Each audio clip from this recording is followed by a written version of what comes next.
You're a third-rate duelist with a fourth-rate deck.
Don't believe me, just watch.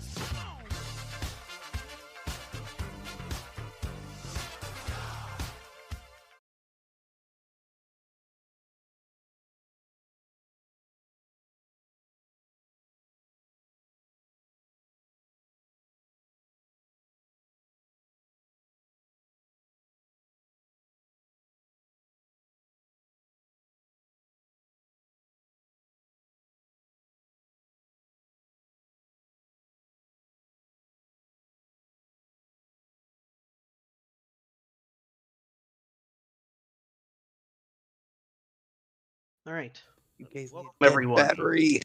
to Session 2 of Driphaven, a curriculum of style.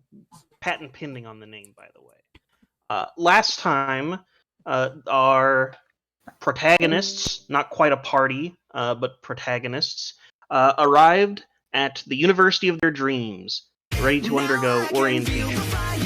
They solved a bunch of clues around a scavenger hunt, met a few notable NPCs who may or may not come back or be around later, before encountering a weird instance of transmutation magic gone wrong, yielding a mimic, a large costume trunk which has grown teeth and was in the process of devouring Rosie, who you can all actually call Rosie now because she made an addendum that, anyone who saves her life gets the right to call her Rosie instead of using her full name. So you saved her, and she ran off to go play, Beholders and Behears because she knows what it's like now to be eaten. Woe be anyone who encounters her on the battlefield. You got to meet with Professor Sharpbeak, who gave you all a platinum piece for your reward and thanked you for your assistance. And when we left off, we had just finished classroom introductions in magical physiologies, which is the class that you have all shared together. So, before we, get into the thick of it, and we officially end class, you have an opportunity now to speak with Professor Lang, as her office hours correspond roughly to the following 2 hours after this class. She's the counselor, right? No, she's our current teacher. Yeah, She's our Professor current Lang is the Mimic teacher. Yeah, the Arcanobotanist Dryad. My bad. The guidance counselor is Guys, an counselors who Owlin. loves the game. Is Gotcha. an Owlin who I'm sure you will get to interact with plenty more later. But I guess Stella would have maybe gone up to Laneland, you said?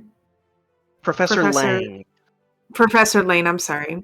Professor Lane. She would have gone up to Professor Lane and she would have maybe taken the time to ask if mimics normally, thank you. Stella would have asked Lane if normally mimics, once they're defeated or subdued, maybe, if they normally turn back to like the normal objects they have, I guess, taken themselves to look like. Like if that always happens, or if it's like circumstantial. So Professor Lang would direct you to a note which she at some point would have written somewhere around the room, and explain that most mimics are just creatures out there. You know, they're horrible, monstrous creatures, but they are still just creatures which adopt a form to trick and bait in anyone who would suffice as its next meal. The trunk that you encountered, which seemingly turned into a mimic, was not a mimic to begin with, and was transformed into it by some very powerful and I see. currently unexplained transmutation magic, as no one who had the arcane prowess to do such transmutation magic ever would, and those who may have accidentally done it or would were students who didn't have access to that type of magic to begin with. Stella would find that interesting, and she would thank Professor Lane for her time. And I guess that's it for now. Mm-hmm. So has any other incidents like this happened before? Or is this... There are plenty of recorded instances of creatures being out and about on campus, especially in Witherbloom campus because of its location, but normally they are few and far between. Something of this nature, which began from a spark of rogue magic, is much more unique and not as widespread, but bumping into, beasties and monsters out in the hallways, it happens from time to time. It's part of why everyone is required to take this course.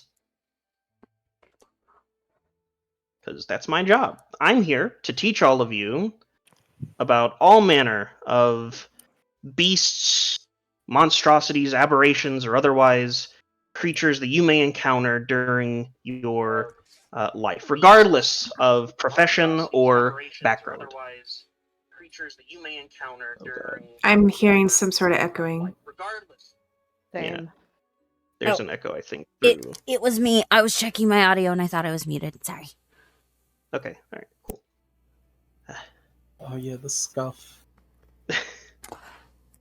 Look, goblin brain. No doubt. Alright, well, if nobody else has any questions for me, I do take my office hours in this room, and will be here for at least the next couple of hours. But we have gone over all that we really need to go over on this, our first day of class. So, class dismissed. And she'll, move over here and situate herself at the front desk in the room. Rykon would stand up, grab his bag and his coffee cup, and as he's walking up to the door, he would grab that coffee cup and, visibly take his dagger and just, stab at it. Wait, so he's taking a dagger out and stabbing at the coffee cup? Yes, he keeps his dagger on him at all times. I assume he's about to shotgun it. Oh no, As- it's empty. I'm throwing it away because if this is a mimic, like the teacher led to, I ain't gonna get caught lacking. All right, I'm from magical Detroit. So as Stella is getting up and like packing up her satchel, like getting her pastel colored notes and whatnot, she probably would have seen that happening and she would have like maybe raised her brow at first, like questionably, like what the like what the F are you doing? That kind of look. And she would just say, "What?" Sorry, I already forgot the voice I'm using for this character. Why are you doing that?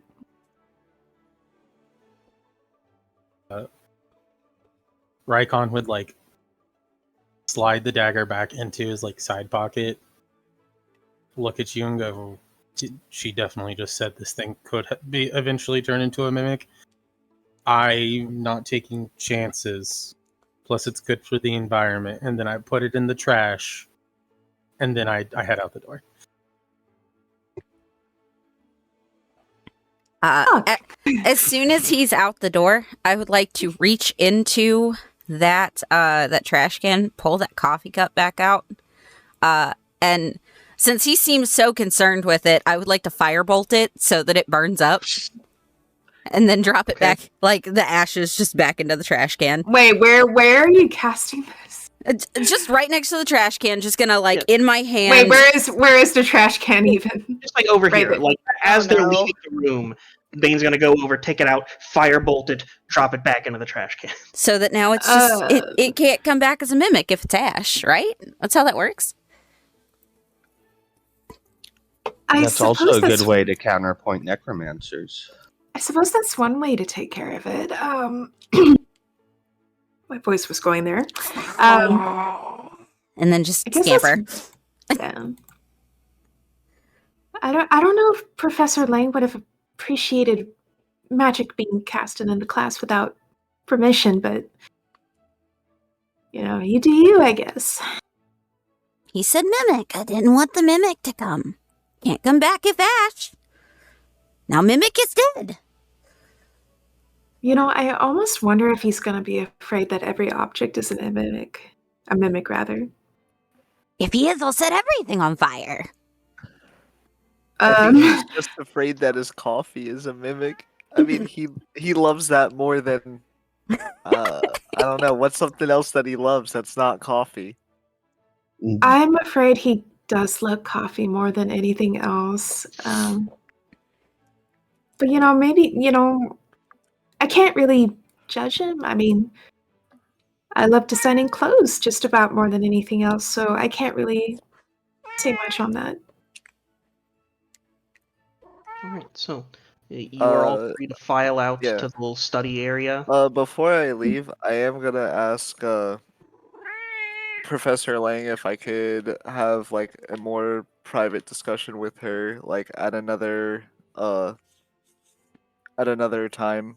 Just because I have an inquiry about some magical creatures. Well, if you wait until your classmates file out, that could be sufficiently private.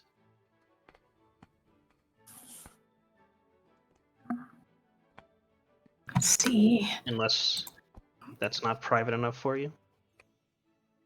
I can't remember if we're expected to go to another class right this second or if we're technically on a break. You're not. You're able to mill around out here in this study area while you wait for the rest of your classmates to file out before going where Rykon has already gone. Probably. Stella's gonna head over to the cafe. Yep. So I believe it's down here. Everyone, feel free to move yourselves there.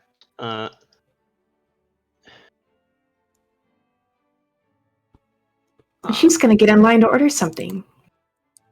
Yeah. All right. We will get to everything over at the cafe after we get through anything else that people wish to ask Professor Lang. Oh no, I was just asking for like more of a one-on-one meeting. Yeah, so Professor Lang says if you'd like to stick around once everybody else leaves, we can have that talk if you wish. Okay, and then if you don't want to lump lump through that coal, we can take care of that at another point in time. Oh no, it should be fine depending on how it goes. Regardless, we'll just roll with the punches. Professor Lang would think for a moment about Xeris's inquiry, and well, is it specifically books you're looking for?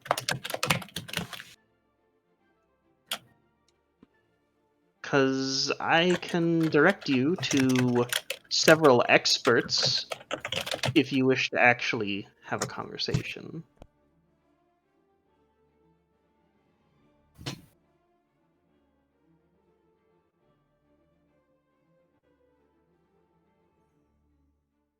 Excellent.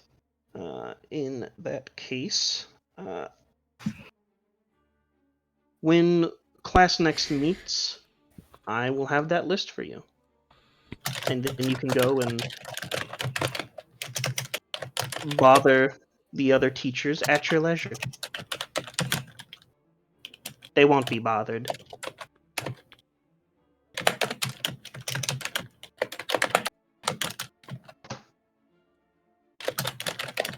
Alright. I assume that Xeris also leaves. Yeah. Alright. Alright. So, as Xeris, walks out the door, Professor Lang waves her hand, and the doors close behind Xeris. And on the inside, Eska, you can see, strands of ivy and what looks like small roots, sort of wrapping itself around the entryway to the door, barring it. Okay. Inquire away. Yeah. I'm just going to ask Professor Lang, me using my magical power that I was cursed with, if that will bring forth the creature that I got it from. Not wanting to put the school in danger or anything. Well, if it was a creature which imparted the spark of magic to you, it is not unreasonable to think that they could, keep tabs on you. However, by the nature of where we are, and the fact that, there's no place quite like Strixhaven, I think that you will be perfectly fine doing whatever magic you so choose without bringing harm to the school. Okay. I'm just gonna look I guess satisfied with that answer for now, and then I'm gonna thank her for her time. And Aska's gonna just leave. As you go to leave, she waves her hand again, and the ivy and vines retract, allowing you to open the door. Boop. All right. Go ahead and come on over to the cafe, Jessica. As our scene shifts a bit, camera moves. So, you all see Ailsa, the gnome who you helped yesterday. And she gives you all a big smile and welcomes you in one by one. For your exemplary attitude and your help yesterday. Well, for starters, first drinks on me, and like she looks at Rykon, only first. Oh, And this is your chance. You can try the dragon fruit tea I mentioned. I promise you, it slays. It's delicious. No, thank you. Suit yourself. so, you each, line up to get whatever it is you so wish. Mhm. She tells you that the sandwich of the day is dragon breath peppers and salami on a bagel. So, get them while they're hot.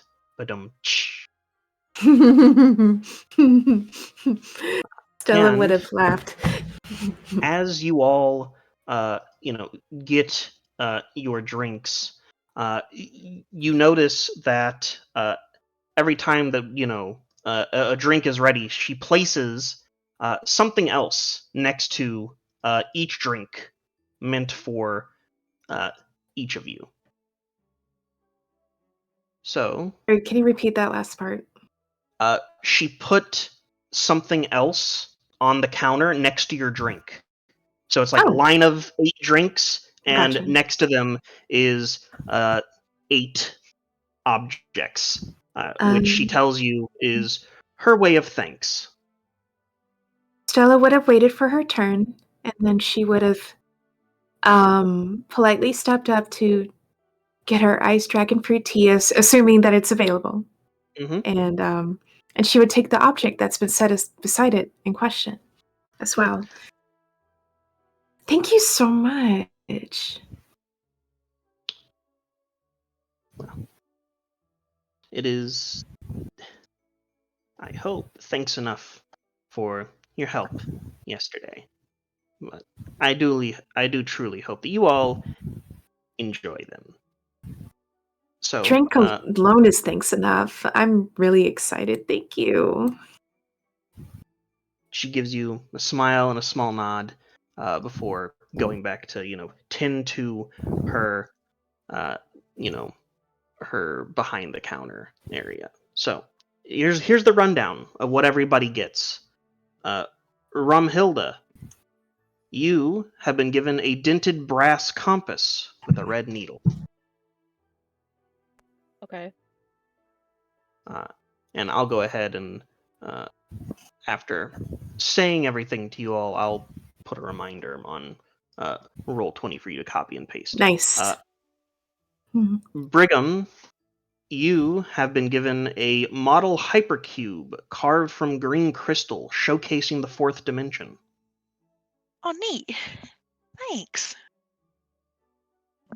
Rykon, you were given a necklace of 5 small vials, each filled with luminescent white liquid. Eska, you were given a stylish silver pin that references a famous series of novels about warlocks. Ah! It references, the Alchemist series. Xeris was given a black leather notebook filled with half-finished poems. Stella was given a canteen that makes any liquid drunk from it taste sweet. I love that. Bane was given a pair of rose-tinted glasses with glittery frames. And Sky was given a bandolier of watercolor paints. Neat. I need to add that to inventory. Is it supposed to be a black box, or is there supposed to be something? I only see a black box when you opened up the gifts. Oh, yeah. How about now? Oh, I see it now. Thank you. There it is. So, you have access to your gifts. It is also worth noting, now that you have returned to the cafe not on orientation day. They also said that things were a bit more, eye-catching, and had gestured to the ceiling previously. So the ceiling is covered in painted leaves, which change colors depending on the season, and sometimes ripple through all of them. In addition to this, it acts kind of like a mural made of living tree roots, which move occasionally and make the place really feel alive. As you look around, you also notice that there are painted squirrels that are moving and running up and down the mural's roots, and painted birds chirp among the leaves. It's adorable. You mean the pen? What? Yes, the object you were just given. I was just asking if Eska is wearing it. Or is it like a writing pen or a pen you wear? No, it's a pin you wear, like That's what I lapel thought. pin. That's what I thought. Can go next to your silver quill pendant.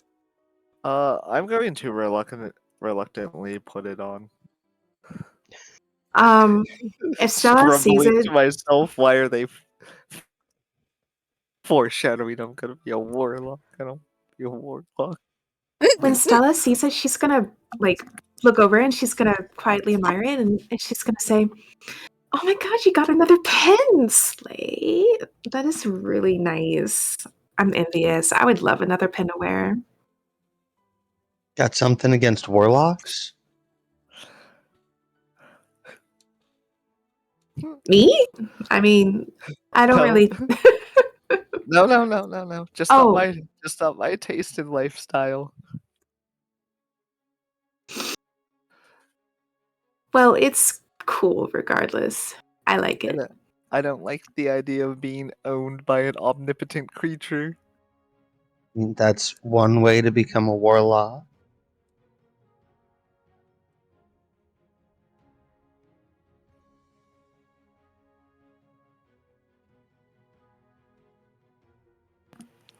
Hey, can I get extra peppers on that bagel? Oh yeah, what were the sandwiches again? They were dragon peppers and salami on bagels. Dragon peppers and You can hold the salami. Can I just get extra pepper? wait. So do the peppers and salami go on the same sandwich, or is it like a choice between a salami sandwich? No, it's pepper. all on one. This man Okay. is like 5D gaming lunch over here, drinking dirty water and pepper and bread sandwiches. Stella would have politely declined the sandwich, but she's still thankful all the same for the option. For my drink though, I am going to ask for a coffee though. You are given a coffee. Stella's gonna sip on her iced dragon fruit tea. And as soon as the cafe person isn't looking, I'm going to gesture to Raikon that he can have it, because she said he could only have one. Oh. You can only have one for free. Yeah. That means he gets two for free. So you gave up your free drink for him. That's adorable. I appreciate it, Eska. I grabbed tea, but I will gladly take this coffee as well. We have an enabler amongst us. I kind of look around because I don't know where to go from here, and I just reach up and I ruffle his hair, and then I take the cup, and then I go and I enjoy my drink. Your hand's a tad bit moist. This is why I called you Moist Man. As you were passing, I'm gonna reach up to Raikon and tug on your blazer or your shirt or whatever. Yeah. Jitterman, do you only consume compounds that begin with the letter C? Because I've only seen you get caffeine and capsaicin. No, this is what I'm feeling today. Interesting. And she's gonna write something down on like a notepad of grid paper. And then just scamper back off by Sky. I am, at this point, I am just like shooting this coffee because I am not, I I don't have enough caffeine for this. Down. I don't, yeah, and then I take my tea that I wanted, like, double brewed, and I'm just gingerly sipping it at this point as I'm like contemplating my life decisions of why did I transfer here? Just get a third bigger cup and pour them into the same cup. Oh, I don't mix my dirty water. Or just get your mouth and pour Says the both of one them who into got the same mouth. espresso and orange juice. Yeah, one is juice and dirty water. The other one would be 2 dirty waters. That's weird. Why do I feel like we're just gonna get a scene of Rykon working in the cafe with his head just underneath the coffee dispenser, mouth open? Straight espresso into his mouth. Well, that would be one great way to be hired and fired within the span of a week. I know better than that. I might have been raised. I wasn't raised in a barn. All right, there was rules of the orphanage. What's wrong with being raised in barns? Why does that not surprise me? Also, Justin, is Can be very strict. is Rykon a short king? He would be what you would call a short king. Yes, he is 5'4". Okay, you're gonna have to reach a little. I'm Oh, not too no, much I- taller. Oh no, I firmly oh. understood that I had to reach up to like ruffle your hair. He reached up Okay. to you, I Everyone- reached Yeah. up to him. It's okay. which just adds to the confusion Eska's feeling right now. I'm just standing there What? awkwardly with my sandwich, not sure what to do. What's everyone's height, by the way? I just want to know if I'm the shortest one. I am 2.5 feet tall. You are not. Oh the first. wow. You are not. Okay, the then Gremlin is actually I- small. Wow, I didn't realize she was that small. Yeah, I'm itty fucking bitty. You are literally the size of a gremlin. Holy hell. That is why I like if I'm sitting on like the stools in class, I'm sitting on a stack of books, or I'm just like cross-legged on the table. Otherwise, you wouldn't be able to see me. Yeah, I'm not that much taller than You don't need a Rykon. booster seats. They do. Yeah. Eska's 5'11". Nice. I guess Stella would be the second shortest. 5 foot. Maybe. Unless I'm mistaken. Out of the Probably Brigham Rykon said so. you're anyway. like 5'7". Rykon's got 4 inches on you. Brigham, No, how I tall are mean- you? Well, yeah, he's taller than Stella. I mean, besides Bane. Like, if we're going from the shortest, Bane being the shortest, and then Stella's probably the second shortest. Yes, that is correct.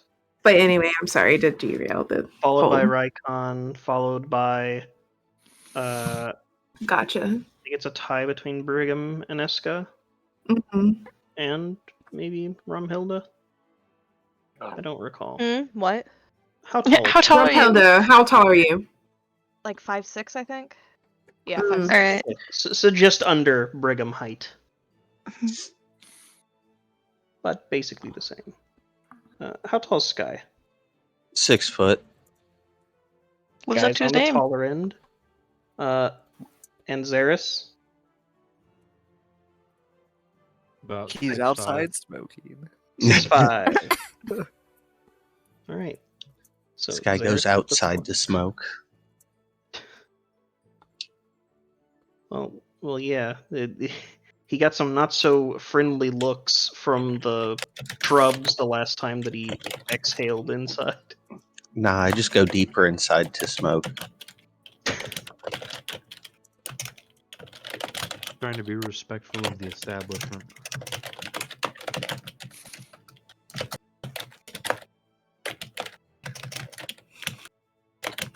All right.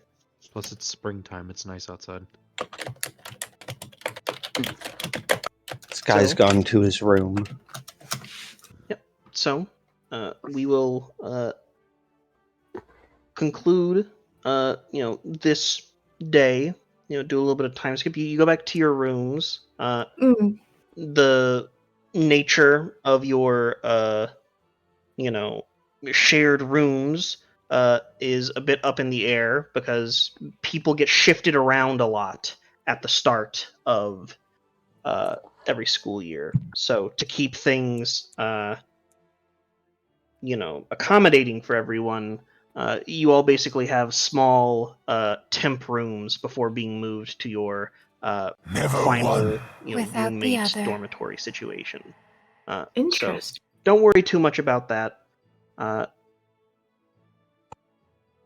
Just don't worry too much about that. So it we should is- not really unpack yet. I mean, not exactly. So there are accommodations. Like Mhm. all you have to do is open your suitcase or your bag, and the dressers put them away for you, Ooh, we get a magical dresser. and will also pack them back up whenever you go to move out, because the university is extremely accommodating and recognizes that you're moving around a lot, but we're here to help you, that sort of thing, before placing you where you need to be as far as dormitories go. So don't worry too much about that. You'll settle in as the year progresses. So the next question that I have is you will not be able to join extracurriculars until the second week the extracurriculars sort of kick off. However, those of you who wish to have a job at an establishment on campus, you have your opportunity at any point to approach any of those working there and apply for a job. Rykon definitely is going to be applying for a job. I am as well. If it applies, Stella well. is. Sorry, go ahead. If it applies, Stella would have approached the Actors Guild to you apply with basically already them. did that Yeah. by giving Yes. Quintilius your details. Right. She would have maybe checked in with Quintilius then if there was an opportunity. If not, she would still wait to hear back. So, the reason why you will be waiting is because the extracurriculars don't start their first official meeting until the second week of school. So you will be getting, no direct contact from Quintilius or any other member of the Play Actors Guild until after they start meeting regularly and planning their own productions. Okay, so if we haven't met the NPC that is in our or the NPCs that are in our extracurriculars yet, is there gonna be like that thing that you have the I don't know if they still do this in college, but like they did the thing where like all the freshmen would go through and like they would have booths set up and everyone would be like, join my club. Yeah. So they do and will have that. Like an open house, I guess. Yeah. There will be flyers along with a extracurricular fair, basically, where you can join the different groups that you so wish to be a part of for your extracurricular time. We're not quite there yet because all that kicks off on week 2. Right now, we're just focused on getting you all your time skip or not. jobs. Yeah. Well, we'll get your jobs, and then you'll meet the NPCs. You'll meet by going to the other classes that you'll be in briefly, and then we'll do the time skip to extracurricular day. Okay. I guess I am applying at the Biblioplex then, because I think that's what I have as my job. You have the shortest walk. Yep, right over here. Yeah. And what job did you wish to be applying for? I think I Did I write it down?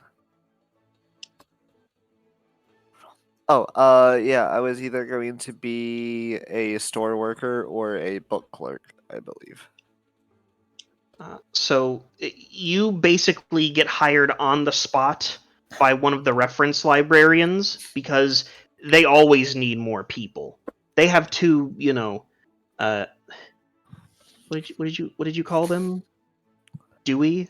Oh yeah, Dewey. Yeah, the big automaton that was like One putting is- away books and stuff. One is Dewey, the other one is the decimal system. No, No, it's Dewey then Dewey too. but they always need more help in the biblioplex. So you're basically hired on the spot by a reference library.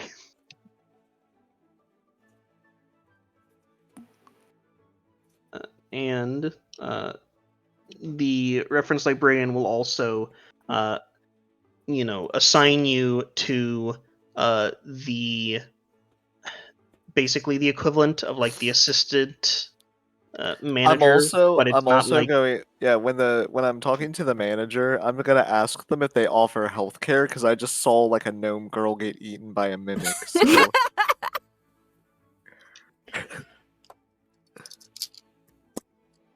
yeah, we offer healthcare. I just face bombed really hard. all right, I'm in. Yeah, you're in, and you have been assigned to the equivalent of an assistant manager, but this is a library, so it's not really assistant manager. You have been assigned to learn the ropes with an individual named Drazimir Yarnesk, who you will meet very soon after we get everybody lined up with what they're doing. So let's cement everybody's jobs, and then we can go into interaction with the people you are assigned to train under. The only other thing for Stella, I don't know if it applies to this situation, but she would have taken the time when she can to make flyers for her other job, for her little little side business. And it's gonna say, oh, what was the name? Hold on, let me look it up real quick. It's gonna say it's gonna basically advertise her seamstress tailoring services, that she's able to make dresses or clothing, and she's aiming to learn more about how to implement magic into her garments. And she calls her other side business Stella's Stunning Stellar Designs. And it's going to be posted all around campus when she can. And with her contact info of how to reach out to her if anyone's interested. You do so, and you're pretty confident that anyone on main campus will be made known in some capacity. The work will find its way to you eventually. In due time. All good things happen in their own time. So we have Eska and Stella taken care of in terms of their hiring process for their jobs. Who wants to go next? Don't make me call names. I can. All right. I wanted to go to the labs. I was going to apply to be a experiment tester, basically, so I could just get more access to the labs. Oh wow! The person who is overseeing the labs hires you on the spot and is blissfully unaware of Bangarang's past and track record when it comes to accidental deaths, but that poor doesn't know what he's done. But You should ask that guy if he has healthcare. Not for you, Oh my for God. him. I'm calling an ambulance, but not for me. Oh my God. And you have been assigned someone to oversee your work. You've been assigned Erzmaktok Garrosh. Or Garage. Eska might remember this as the orc who was lecturing him about the benefits of being studious and hardworking when it comes to Strixhaven. Not once Okay, will I call him that name. His name is Uggy. He's fine with not having health care. Man, every time you talk to him and say that, he ignores you. He doesn't respond nor dignify it with a response. He will eventually. Bold. He insists that you use his full name. And we'll see how this great budding... I'm going to call it a relationship because it doesn't really seem like a friendship between Bane and Erzmaktok goes down. Right. Just keep Xeris? calling them different words that start with a U. Oh, I will start like Sir Uggy, King Uggy, Lord Poobah Uggy. Again, no response. That's You gonna will go not well. get a response. Alright. Xeris, yep, goes to find a chill, low-maintenance job, like being a ticket taker. And, well, boy oh boy, do they need a ticket taker? Because you are informed that the last ticket taker was very bad at giving back exact change, because you do have to do a little bit of math and, give change back. So there's an individual who has been removed from their position and moved elsewhere, who you may or may not be aware of, but you will get to interact with Lorene Arneza.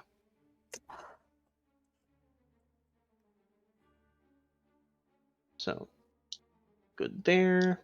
Brigham is... Brigham and Sky. You show up at the same place. Fire Jolt Cafe. Hello. Oh, hi there.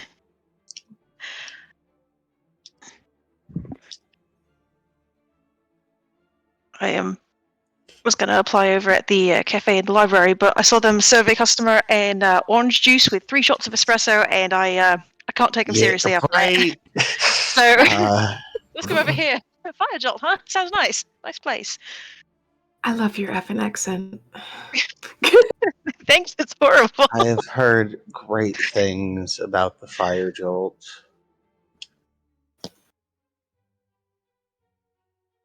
You've heard great things. So, what position were you looking to get? I was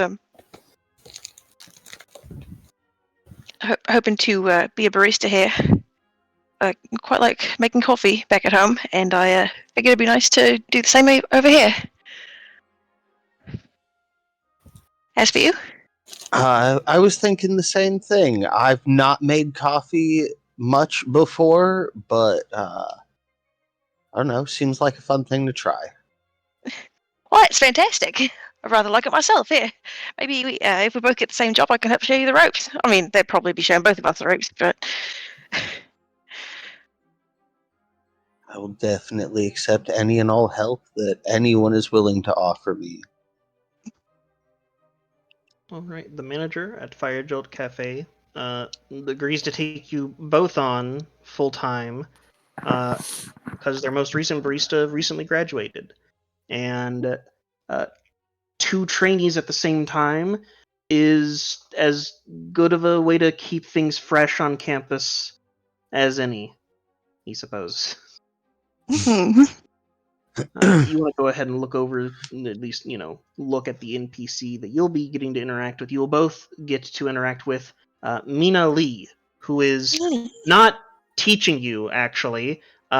She is a server at Fire Jolt. So the structure of the cafe is one in which drinks are made, and it's not like, Starbucks or other coffee shop where, you place them on the counter and call a name. Instead, the staff have designated runners and servers who move the drinks straight to the tables in question. Bit more upscale then. Yeah. So you will get to interact with her a lot because you see each other's faces. Well, there's two of you. You see each other's faces roughly every 2 drinks you make. Roughly. So we'll get to know her very, very well in passing. Yes. In like half-second spurts. True, but there's also plenty of downtime at the Fire Jolt where you can actually, have a chat, because really, what else would a server be doing when there's no one to serve? Rolling Rolling on utensils my in a phone. napkin. Scrolling my phone, watching TikTok. It hits a little too close to home.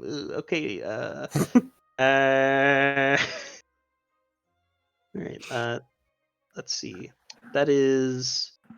Pretending you're working at somewhere more upscale, like the Chili's down the street.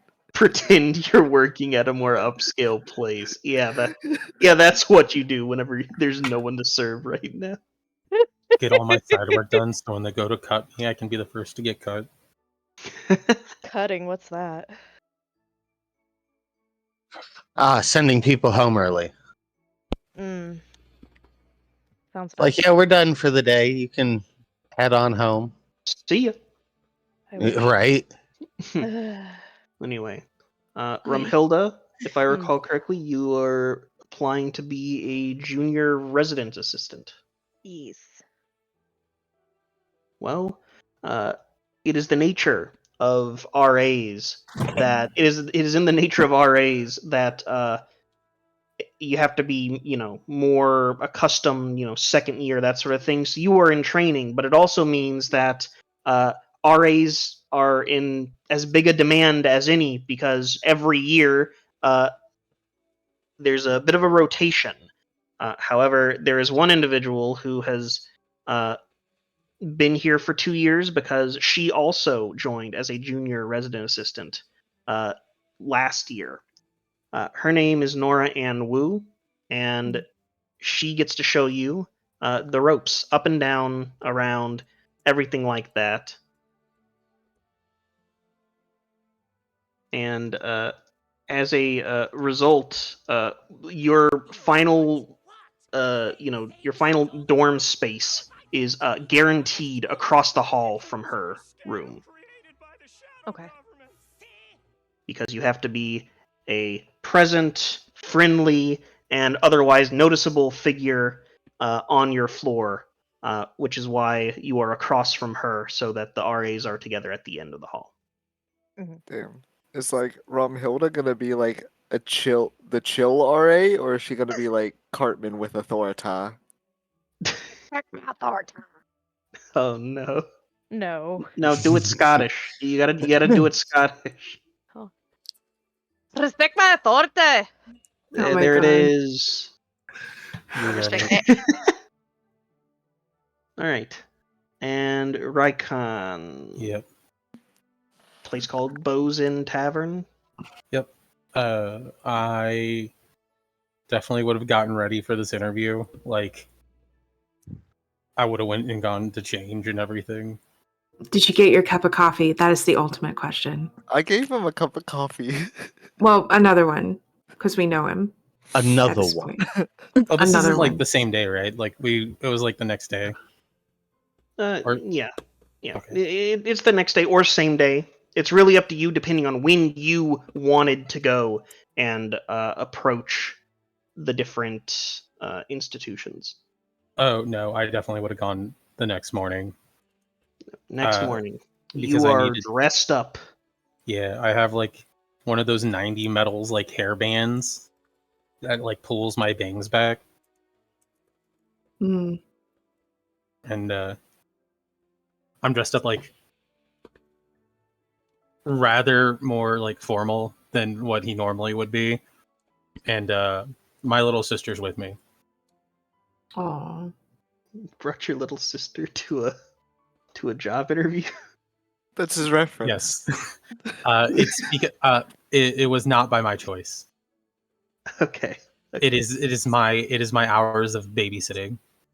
Okay, so you are there. And what position did you want to apply for? I do believe I was applying for. Un momento, as I open up my thingy. I have host/server, preferably during a morning shift. Oh, hey, the deal was sealed the second you said morning shift. Welcome to the team. Oh well, I prepared for this. Like, See, that's like backwards where I'm at. Like everyone wants morning shifts so they can leave at 2. Like no one wants to work That's why I nights. also work morning shifts. No one wants to work we- morning shifts and then go to class in the afternoon. oh yeah, no, like Raikon looks like actually fully awake. Like he does not have those tired circles around his eyes, and like he actually showed up in like a real dress shirt. All right, someone mark it. Count them 1 good night's rest for Raikon.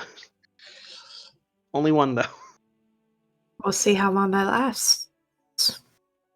So you Beautifully are honest, isn't it? assigned to learn the ropes and work under Javanesh Stoutclaw. Mr. Stoutclaw, got it.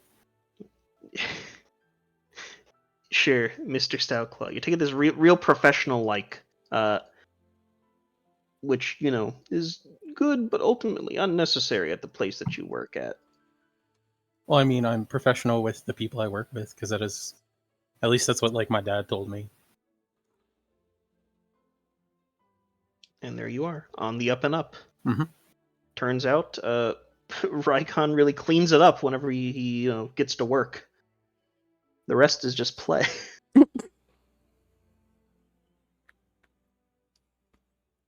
Okay. So, we have now readily established who and where everybody is working for and with, and we'll get into the actual specifics of you getting to interact with your either trainers or just people you get to interact with over the course of the next few weeks. But before we get to all that, we need to go through and you get to attend your other classes, which all of your jobs are extremely flexible and provide you with hours that work around your class schedule as well. So you are not, blocked out of any courses you wish to take because of, where you work or, what you do, that sort of thing.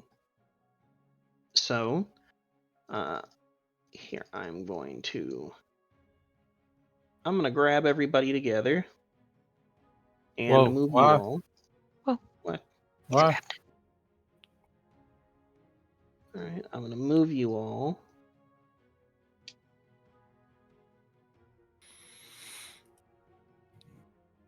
Get over here, Zaris.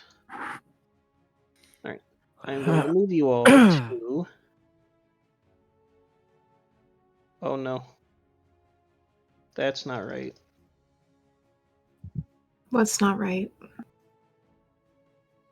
Sorry, I tried to move you, and it was like, yeah, you want to, drag the corners and make them really big, right? And like really, stretched out and distorted. I'm like, no, that's not what I want. Yes. No, that's not what I want. Yes. Not what I want. Wait, why am I in the dark? Because you need to look. I guess to we the have to far zoom left. out. Zoom Save out left? and look to the Yeah. far left. Yeah, Back to the classroom. back to the classroom. Back to the class again, yo. Yep. Feel free to position yourselves however you will be. For all intents and purposes, where you sit will be where you sit in your respective classes. There were 6 classes offered, yet you all were only able to pick 3. So I'll go over who is in the class with you before we, get down to introductions. of the different NPCs and their professors. So, we will start with Arcanobotany for beginners, which only has 3 students of note in it: Rykon, Rumhilda, and Aurora Luna Winterstar. Mm. It is Oh. taught by a familiar face. It is, once again, Professor Lang. Give me 1 second. Let me pull up the list so people can see what these NPCs look like. Well, I got it. happen to... Oh, yeah, that's just fine as well. They also have a token. Dang. Nice. Ooh. Oh. Who's this sitting beside Stella? Oh, that's Aurora. Nice. But you're not here right now. Right. Because Gotcha. right now, it's just Rykon, Rumhilda, and Aurora. True. I thank you for reminding me of that. So, Professor Lang, does exactly what she did for your magical physiologies class and asks that everyone, go around the room and, say a little bit about them, that sort of thing. We're not going to repeat your introductions, just understand, copy and pasted, and I want it to be known for every class that I'm in with this teacher with. I am going to quote the exact same thing I said every time. She notices, but fair enough. We go around the room, and then it gets to Aurora. She, stands up and says, "My name's Aurora, and you might know me as the brilliant singer and songwriter, Aurora Luna Winterstar." Full thing, by the way. And if you must know, I'm an accomplished musician on several instruments. You might see me performing around the tavern. Is that good enough for you, Professor? Yeah, I guess so. She sits back down.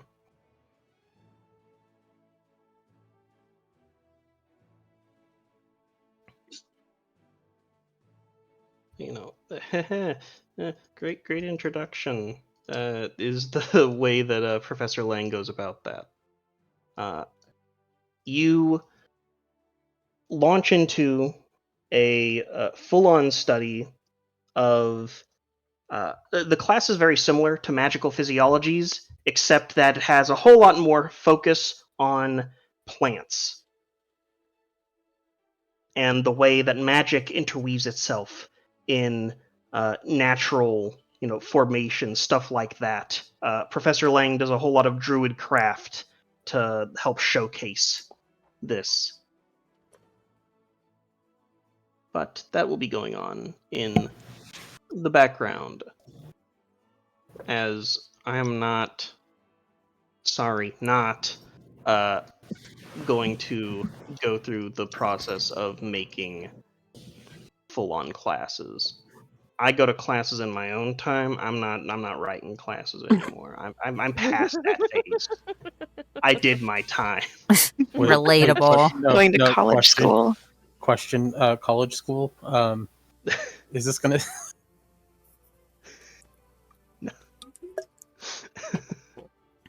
What college school really gotcha?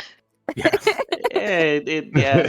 What school level is college school? Is that like school, or is that like college, or is it like school college? No, it's college school. Yeah, They're but at like the what Twitch level of channel. education is that? Is that like higher education or like middle education? It's like higher. Well, it is college. It's like school, but college. Yeah, but it's college. Okay, we're done with this. All right. So, We move now to basic magical auras. The people in this class are Bane, Xeris, Brigham, Stella, Sky, Eska, and arriving kind of late to the class is this figure who introduces themselves as Melwithorn. For the record, this individual strikes a very imposing figure and is quite tall. Xeris, I think the tallest of the party, has to look up to look them in the eyes. In addition to that, there is a sort of antler-esque branches which grow out from their head. And sorry, what class did you say this is again? Basic magical auras. Okay, yes. Stella would be preparing a new set of parchment for herself to start taking notes on whenever the class starts. Mm-hmm. You go around the room, do your introductions. This very imposing individual stands up and, in an extremely timid and sort of faltering voice, says, I'm Melwithorn, and I'm here to study magic. This is my Melthorn. first time away from my grove. Yes? Oh, I was just saying hi. Hi. I'm sorry, go ahead. I think that's enough, if that's okay with you, and the sink back down in the back of the class.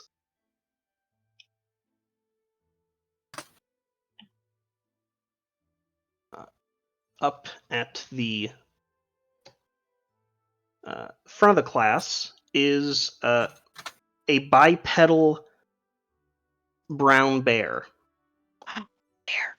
Who introduces themselves as Professor Ruxa of Quandrix.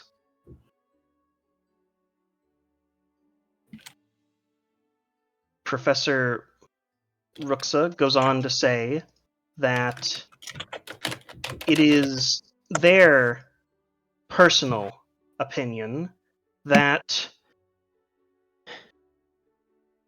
in order for the wild new theories that we come up with in Quandrix to mean, in order for them to mean anything, we need to have a deeper understanding of the basics. That is why I volunteer each year to teach basic magical auras. This teaches students of all levels, even the most experienced pupil, to take benefit from a deeper understanding of the fundamental building blocks of the world. Because without that, all the wild new theories and grand new instances of the arcane, while exciting, are worthless.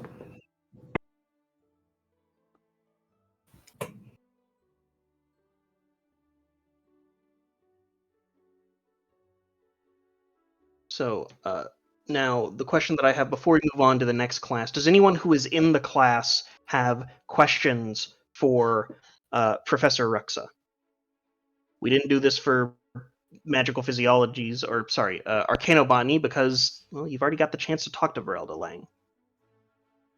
I'm embarrassed. I had to step away for just a moment, so I kind of missed what was generally said about what was discussed in the class. This class is a class which focuses on the identification, recognizing, and casting of basic magical auras. Stella would have raised her hand to ask a question. Yes? Are there any magical auras that would work well with fabric? Like with clothing? Is it possible to make them light up, for instance? There are certain spells which can weave into certain objects auras. However, this class, well, I will be more than happy to discuss this with you, one-on-one or during office hours if you are just interested. This class is all about learning the basics and having a deep and intricate understanding of what magical auras are and how we perceive them, how they can be used, but most importantly, how they form a fundamental building block of moving on to greater instances of magic, which, though may be fleeting, lack long-term potency, unlike the magical auras which, well, are present in this room. And Professor Ruxa walks over and sits down in one of the chairs, and you watch again the chair sort of shift and mold itself to accommodate the professor's anatomy. I will totally have to hit you up during your office hours. Thank you so much. And Professor Rooks is just gonna, stay there in the chair as you launch into a Socratic seminar style discussion of what exactly you want from this class, and by extension, what you plan to learn. Most notably, why did you sign up for this course? I feel like Stella just basically explained what she was mostly interested in learning, like what her end goal is. So I feel like that was already done for her.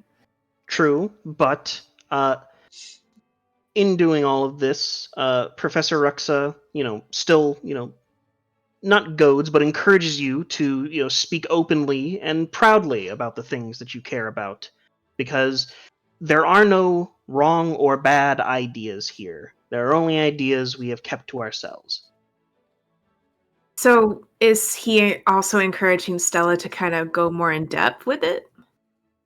So we don't have to go, more in depth, but Professor Ruxa is, really stressing the, fundamental, this class is a discussion type thing, where it's not me up there doing a whole bunch of stuff on the, on the board and giving, examples. This is very much so everybody pull up a chair in a circle and let's talk about this. And I'll direct. Gotcha. How do you personally define an aura? What are you looking for when you look for an aura? Stuff like that. Because there are so many people in this class who are, PCs, you can go around the room, but the first thing that Professor Ruxa asks you is why exactly you signed up for this course and what you intend to get out of it. I see that Xeris has already stated that in the chat, and, Ruxa applauds Xeris for, going first and breaking the ice, because,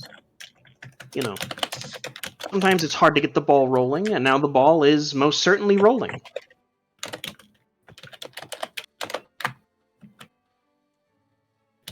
Does anyone else have any insight or ideas behind what they want out of this course?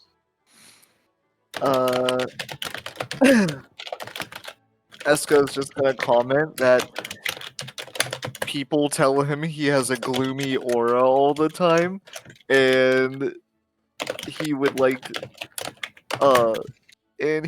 to figure out if that's part of his magic or not, or to, like, for a lesser extent, just learn more about the shadow auras and darkness abilities.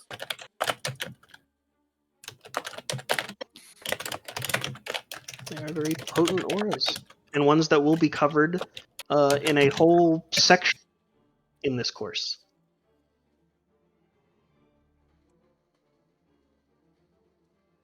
Anybody else wish to speak up? Share what they're here to get out of things?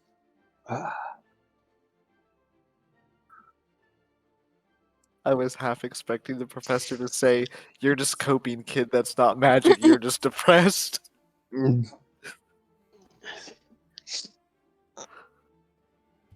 The bipedal brown bear professor would never. What would learn about auras. what would Melthorn have said? Or is that how you say his name?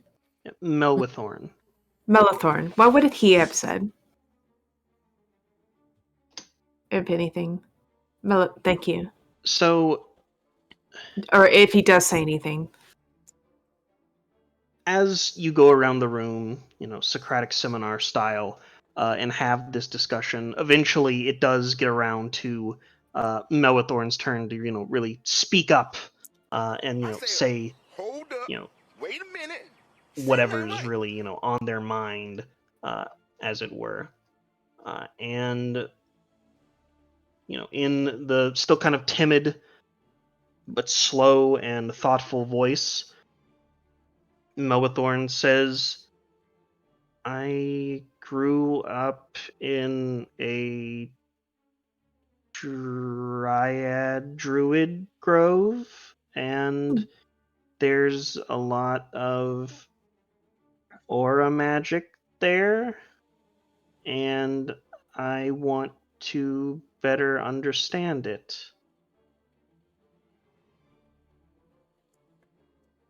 Is that good enough? So I think that's a very reasonable reason to want to study it. Mm-hmm.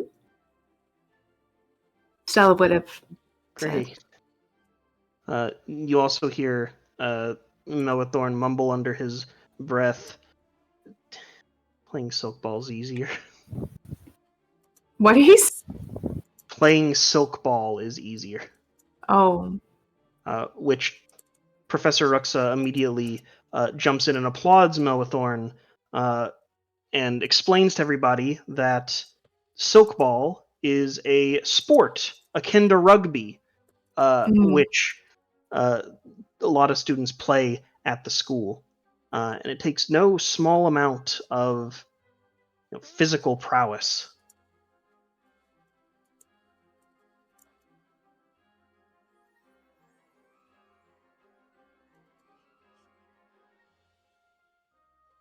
All right.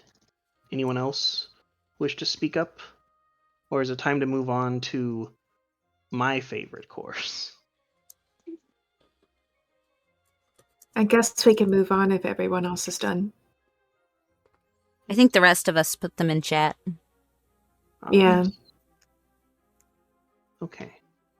So, the next course is Beginning Computational Magic. In it is Bane, Brigham, and Rykon. So, up at the front is a professor who introduces herself as Dika, the fractal theorist. And she holds up her hand, and several think Fibonacci sequence spirals sort of fly out of her hand and crystallize.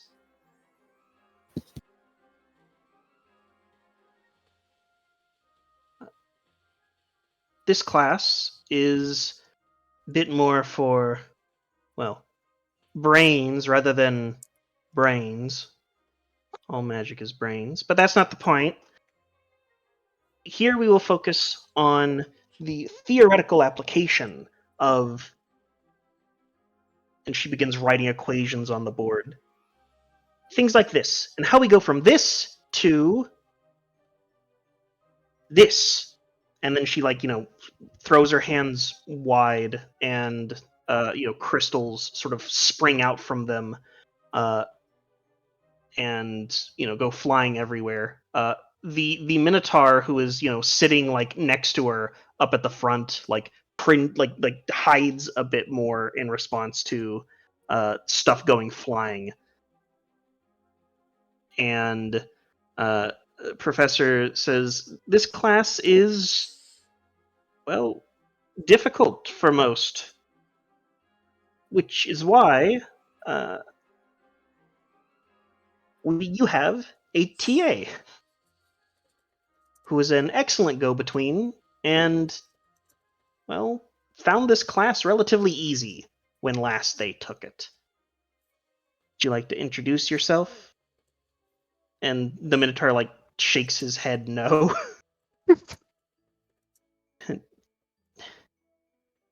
This is your TA, Drazimir Yarnesk. Really and truly, you should go through them for just about anything. That's not to say I don't want to have interesting conversations with all of you. I've just been told that it's better if I don't.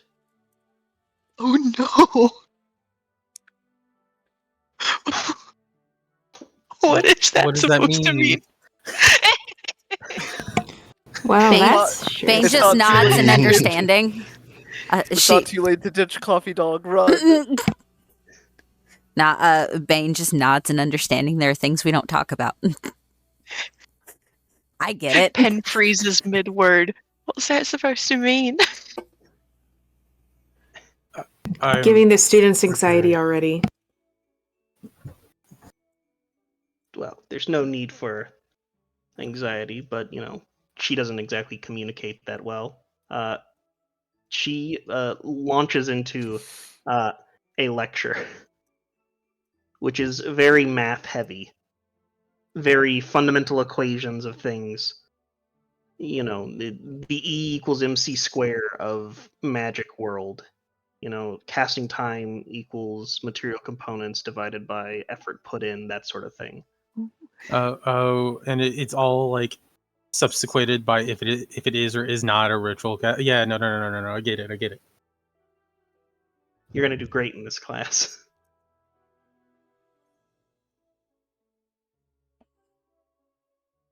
I hope so. I'm a nerd. Chaotic. Okay, chaotic note taking. Indeed. Look, it's got to be color coded. I gotta know which thing matches which Ooh. thing. Stella also has different colored quills just for the fashion aesthetic. But obviously she's not in this class, so she wouldn't know that another student would also have similar taste in quills. So, after the, class is over, Professor Dika stands up and says, one last thing.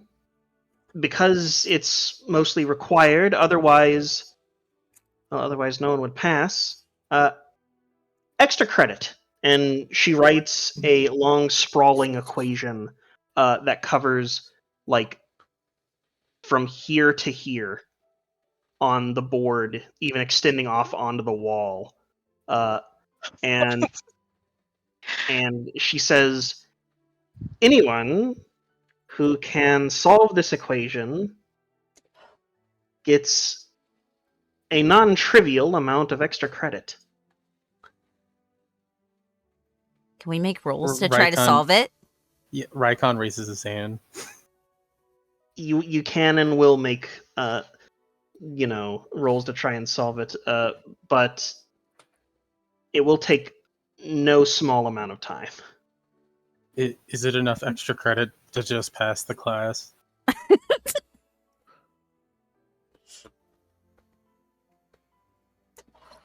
she like opens her mouth and starts to say something, and then stops and thinks. And she nods her head yes while saying, "No, I would never offer such a thing after previous classes." Oh, of course not. I would not expect such a terrible thing to happen. That is such a abuse of power in the school system. She gives you all a smile and, says, "Well, this class is going to be illuminating for some, enjoyable for others. Once again, please direct everything to Drazimir, and if need be, Drazimir will get in touch with me. Anyway, I have some other stuff that I must attend to," and she just walks out. Those of you in the class, Bane, Brigham, and Rykon, roll perception.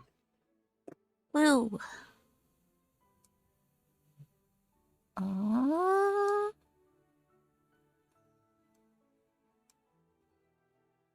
Holy fuck! That was the most adorable holy fuck I ever heard. Sorry. Rykon is definitely just too busy scheming about how he can just solve this formula and not do anything else in this class. Mm-hmm. Maybe he's having caffeine withdrawal. Bane and Brigham, you hear Dika mutter under her breath, "I can't give extra credit. That gives you the entire grade, but Ibrahim can do whatever he wants." He's like, as she like walks out, he puts bounties on all of his equations, but I can't do that. No, it's unbecoming. Oh no. Teacher rivalry. I am going to pull out a 5th notebook and scribble down this new information. Oh god. This is my gossip notebook. The gossip notebook. Okay. It begins. I love this. All right. Look, it's information. I gather information. It could be useful. The Minotaur at the front of the class, who has been like stooping to try to make himself as small as possible, even though whenever he stood up to introduce himself, and by that I mean let Dika introduce him for him, he stands at like 9 feet tall. But he slumps down to try to like take up as little space as possible, and like looks at you all and just waves. But otherwise does nothing. I have the best boss ever. I feel like this man would really enjoy a decaf coffee.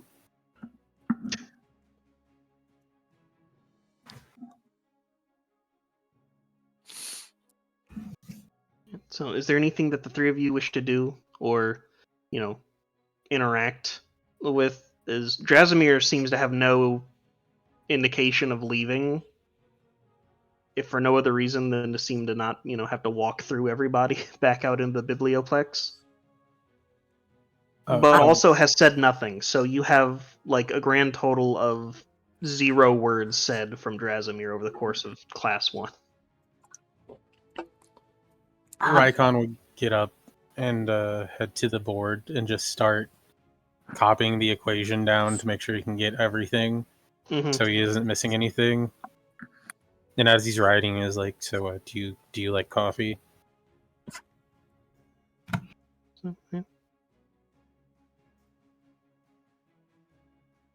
You can tell that he said something, but it was too quiet. You couldn't hear what he said. I get it. Afternoons are rough. There's a lot of people here. I get it. You look like a decaf type of coffee person.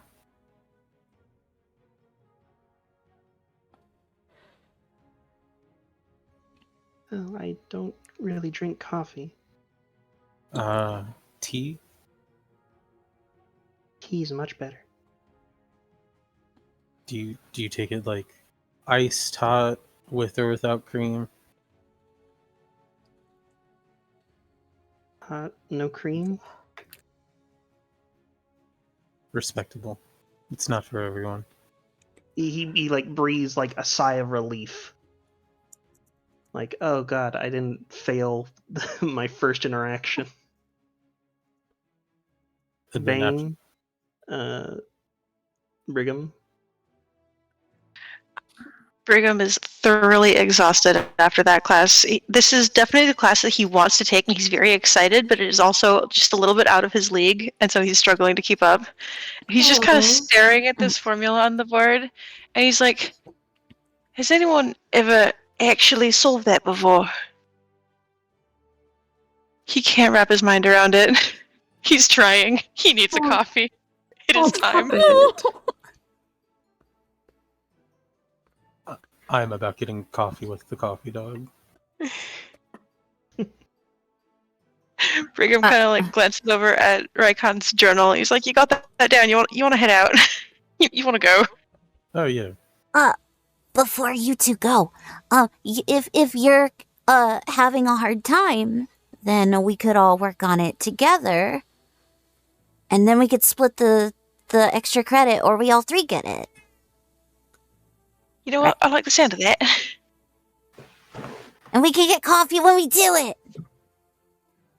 Oh, sneaky, sneaky. I mean, as long as... Yeah, that's fine. He's not going to argue with more coffee. I Sorry, I don't know why that one got me. Rykon had something to say, but he's just like, no. No. I've learned. I've learned from Detroit. He grew up in the streets. He has street smarts. So, Drasimir, stands up and walks past you all, and it seems like he's trying to say something, but again, it's so quiet that you'd be like, yeah, speak up. But you get like bits and pieces here. Everyone roll insight to piece this together as Drasimir, has walked by you and is also now gone.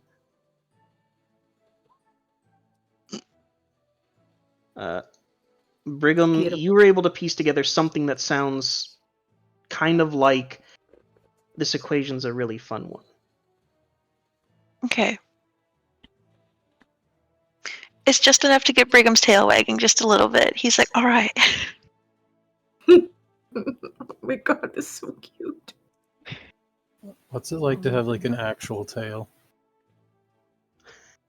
The question catches him completely off guard. He's like, what's it like to have ears? I don't know how to answer that, really. I mean, that's fair. I mean... Wait, no, I see you have a tail. Oh no. When we were...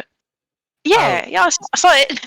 Oh, yeah, that... It's, it happens when I get serious. It's not actually there. Oh. Well, this happens when I get excited. He points at his tail, which is wagging.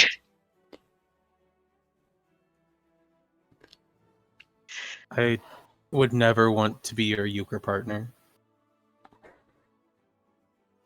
Oh, what? It's a card. You know what? That's fine. Let's go get this coffee. Good plan. Hey, Bane, you coming? Yeah, let's go. All right. 3 of them go to the coffee shop. Yeah. Go to the coffee shop or Fire Jolt, where you're in training. If we're doing homework things, probably the book cafe. What's the name of that? Do we get a discount where we work? Cafe. Okay. The Schmarns and Schmobel. Yeah, you get some. Schmarns and Schmobel. Sure, yeah, the Schmarns and Schmobel. Is Drasimir gonna be training me like that too? Because you're gonna have 2 socially awkward people trying to in the same room together. Well, It's okay, I'll cheer him up with street magic. Oh no! All right. Next up, we have beginning Inkomancy. In this class is Xeris, Stella, Sky, Eska, and an Owlin who is already in the class by the time everybody gets here. And she has this air of serenity which surrounds her. And she turns and greets all of you, like one by one, and says, "Hi, welcome to the class." Stella would look over and give a friendly smile, and she'll wave. She'll say, "Hi, I'm Stella." My name's Shuvadri. I really like your name. It rolls off the tongue. It's nice to meet you. Thank you. It's nice to meet you all too. And Stella would start. Stella would start getting out her notes and notebooks and a really fancy-looking quill, really, more fashionably pleasing kind of quill, just to write her notes with. All right. Some time passes, and you feel like the class should have started already, but the professor's nowhere to be found.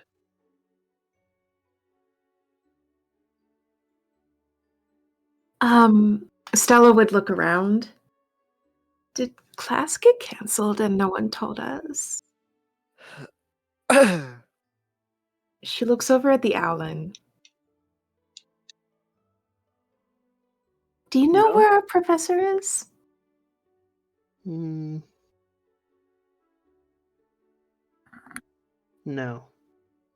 Had to think about it, but no. Insight check. Yeah? Go ahead, roll insight. Okay.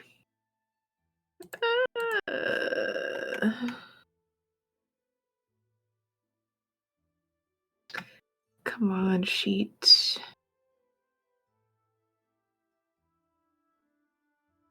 Well, never mind. Shivadri seems genuine. Mm-hmm. But ultimately unbothered by Thriving. you. Yeah, thriving. I'm sure. So after about, 10 minutes, you're like, okay, like we're getting to the point of, teacher no-shows here.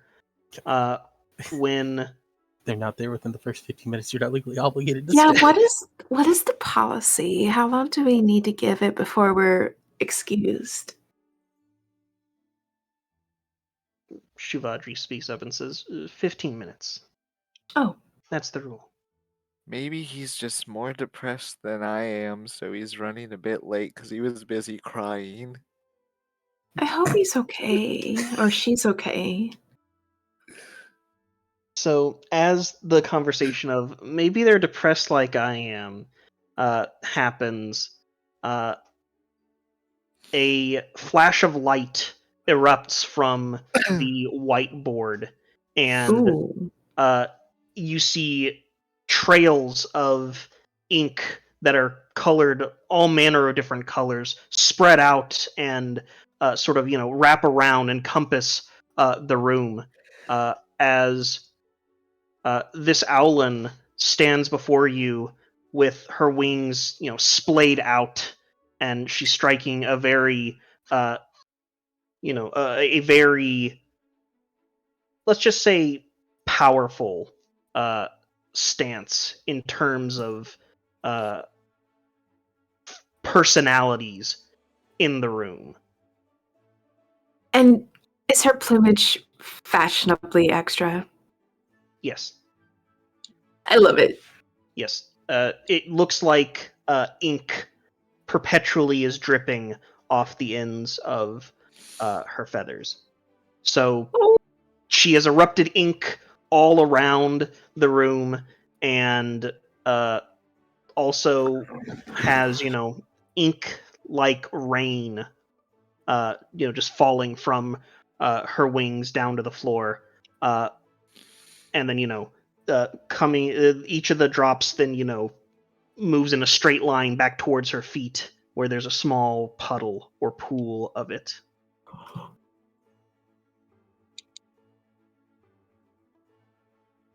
Greetings, class! I am Brina. She, gives a bow. And I'm here to show you,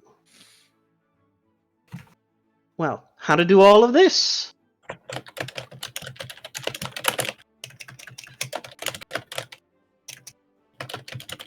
This class, for any of you who wandered in here by accident, I would hope, this is beginning Inkomancy. Anyone who's not here for that should, well, leave before they make a bigger fool of themselves.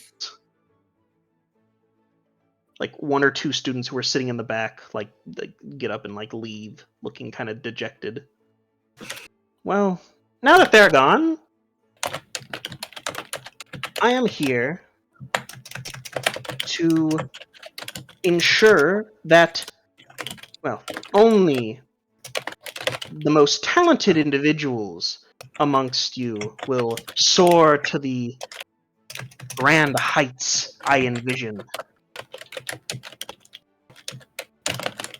And I believe that all of you here, because you are clearly intellectuals, you chose the correct class for your first year.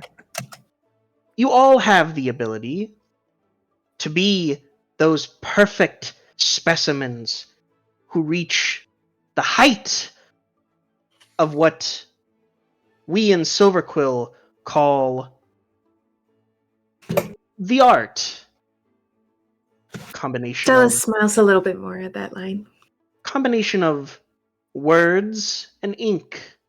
Because all ink are words given form on a page.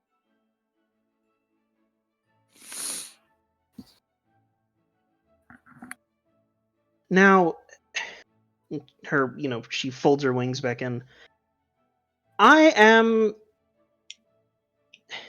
required by our Dean of Radiance to, and she looks at a small note that she puts away.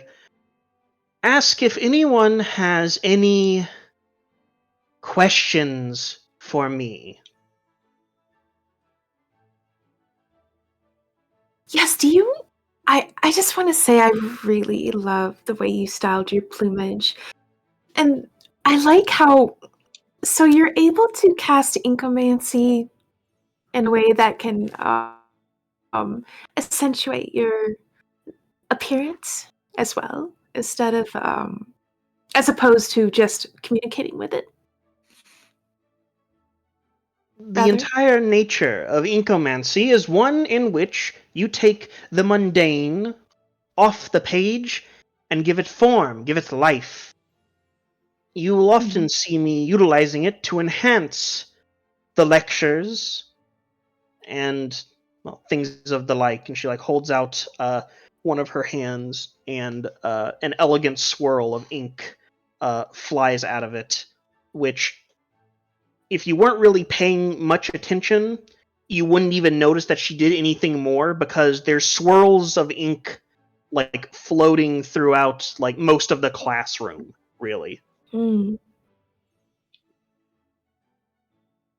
Stella's just intrigued, quietly intrigued, but she nods in response, and she says, I'll note that down. I'll note that down, rather. She'll get out her fancy quill and start taking notes.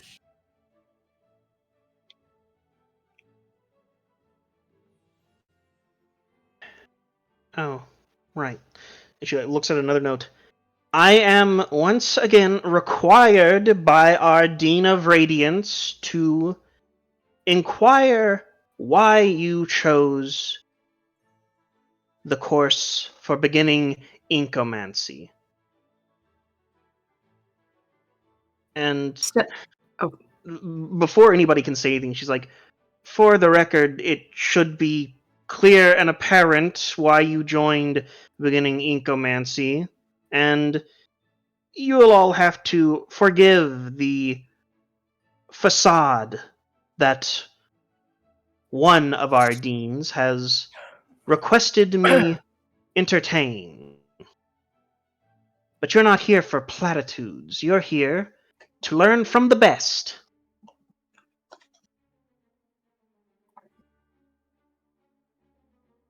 And quite so, you've chosen correctly. There are several who say that there are no incorrect choices in what courses you take, but let's face it, there are some incorrect choices. What Who are really needs... incorrect choices? Well, come on. Who really needs a course on basic magical auras when they are basic and magical things which all of us should be more than accustomed to by now? Stella just kind of looks down at her parchment, not really saying much on that.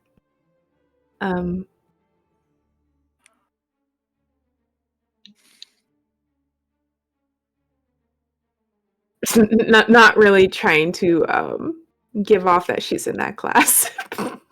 Zaris would raise his hand. Yes. Would you not think it's better to understand magical auras in order to better enrapture and entwine those that you see fit with your incomancy?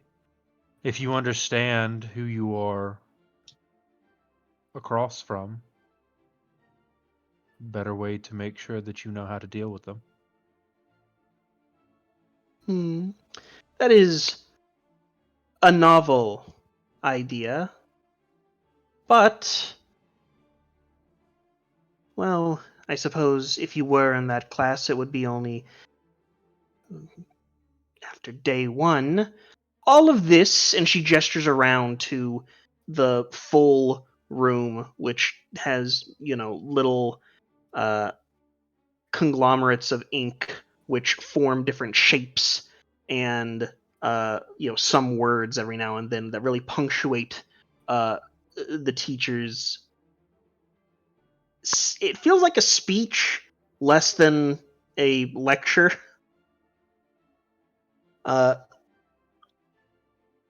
And she says, all of this is, well, not a magical aura. I'm sure there are ways to reach the height of incomancy using magical auras, but really and truly, I'm of the opinion that one doesn't need them if you're good enough.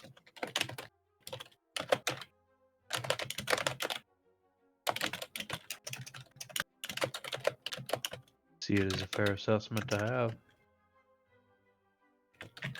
Granted, we don't all start at the top, so perhaps I was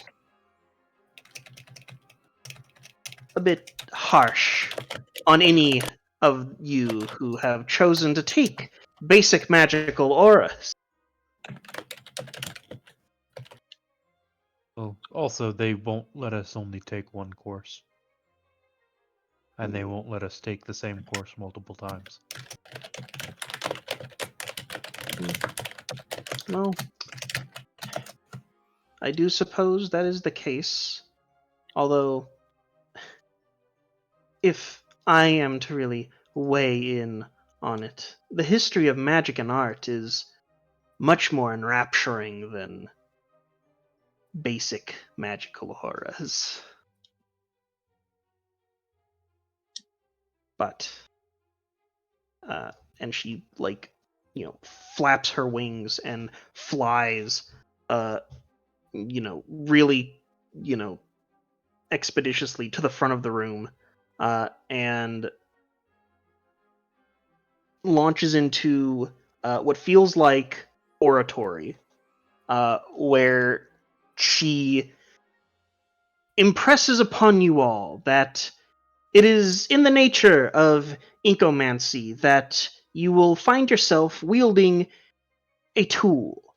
This tool has many uses. You can hurt, you can harm, but ultimately inkomancy, while just very interesting and otherwise unique medium for magic, also happens to be one of the most versatile. It is, in and of itself, its own school of magic in its own right. And those of you, and she gestures to people wearing silver quill attire, will become intimately aware of, well, all of this. Of course, you will then get to choose who you really follow in that regard. Either of our deans are excellent professors, although one of them is a bit more realized and rational than the other. But I digress. And she continues in this manner to explain not only the beginnings of inkomancy, but also, as she mentions throughout the rest of the course, confidence is key, especially if you want to be a powerhouse in a room. At the end of the day, it is important that any and all who hear your words hang on to every single word.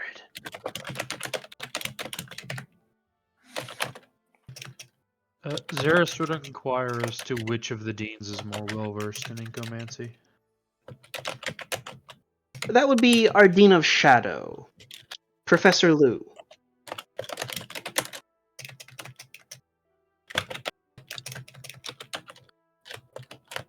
And she gives you, kind of a smile. And you get the sense that she's connecting dots and saying, well, at least someone in the class is making the right choice. It's the only reason I came here.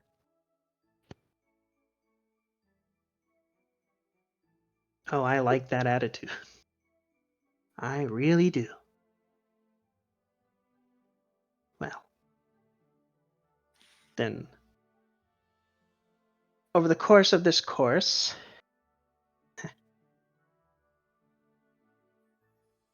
I expect great things from one who speaks with such self-assuredness.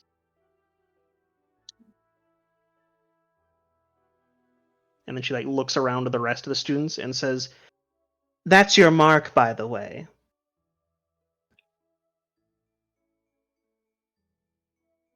By our mark. You cut out. What did you say? She was asking what she meant by their mark, like what they're supposed to strive for, Yes. Interesting. She very clearly knows what she's about and is about what she's about, and more so than that, intends to make this course a course not only in the beginnings of how to perform inkomancy, but then how to use inkomancy coupled with being a venerable powerhouse of charisma to enrapture those who hear your words. And she stresses several times that those who hear your words should hang on to every single one.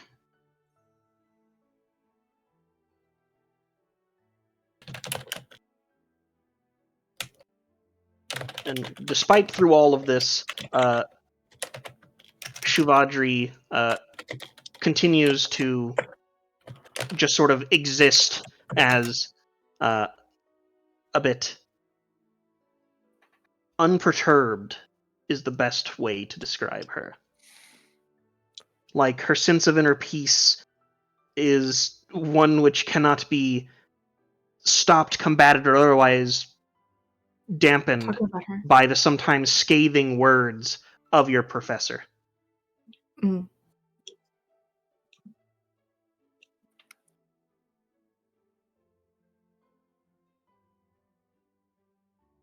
And just as explosive of an entrance at the end of class, she says, she like starts to mutter something arcane, the beginnings of a spell, and then like stops and looks back at like another note. I'm now required by the Dean of Radiance to inform you all that my office hours are at some certain hour, and that you are more than free to come and speak with me about the class or student life at Strixhaven abroad. Stella raises her hand. Yes? What exactly are your office hours? You didn't really quite go over that little detail. Simple, stop by her office and see if she's there.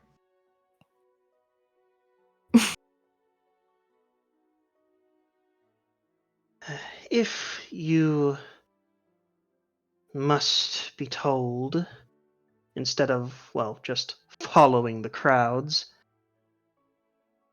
And then she gives you specific hours. Thank you so much. She's But gonna she know gives that. you like 7 different hours, whereas Oh. everyone has only given you one specific hour. Mm. And as she, mutters her arcane thing, and all of the ink flies back to her and sort of forms an orb around her before, blinking out of the room, you hear her say, "Those of you with half a brain will know which hours apply on which days."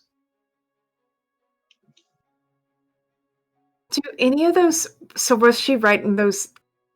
Was she writing rather those hours down? Like, No. okay, she was just verbally. Okay, understood.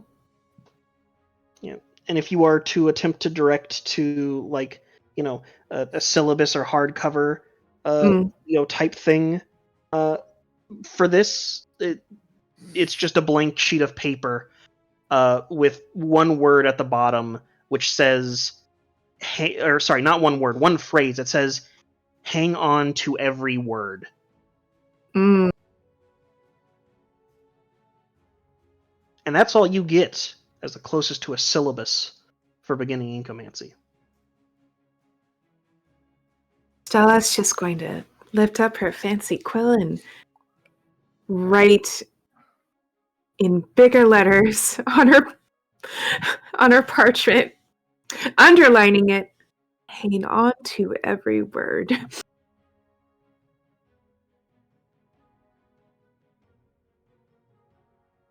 Does the writing on there seem to be magical in any nature?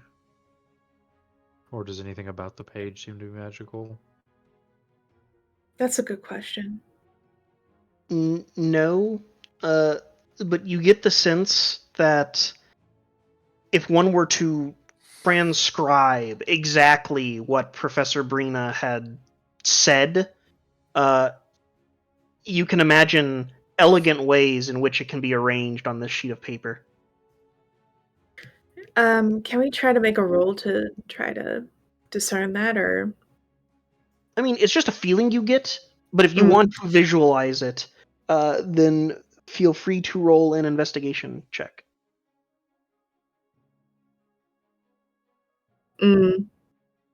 This might not go well for me. Oh! Xeris, also roll an investigation check, as you have inquired. Ooh. Ooh. All right. So, Stella and Xeris, you both, sort of envision the transcription of words to page. And then as you really consider and think about it, you're like,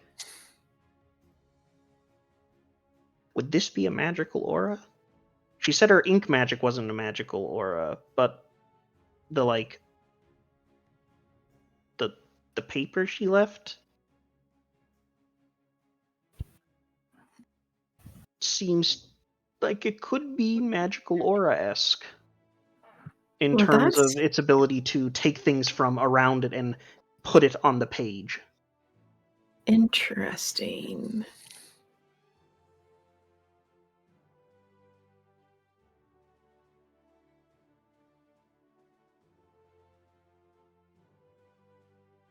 You also all get to the sense that the beginning inkomancy is more of a game or performance than it is a class to your professor.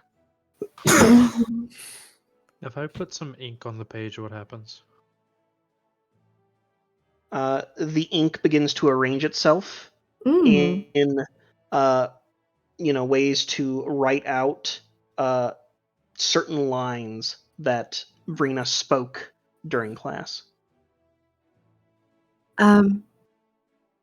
If Stella sees Sarah's go up to are we all given that same copy of the paper? Or is it like the one she just left? Oh, okay. Stella would have probably been like looking at it, thinking, and she might have been tapping her quill, like the pointed end down on the paper while she's thinking. Like, would that have done anything?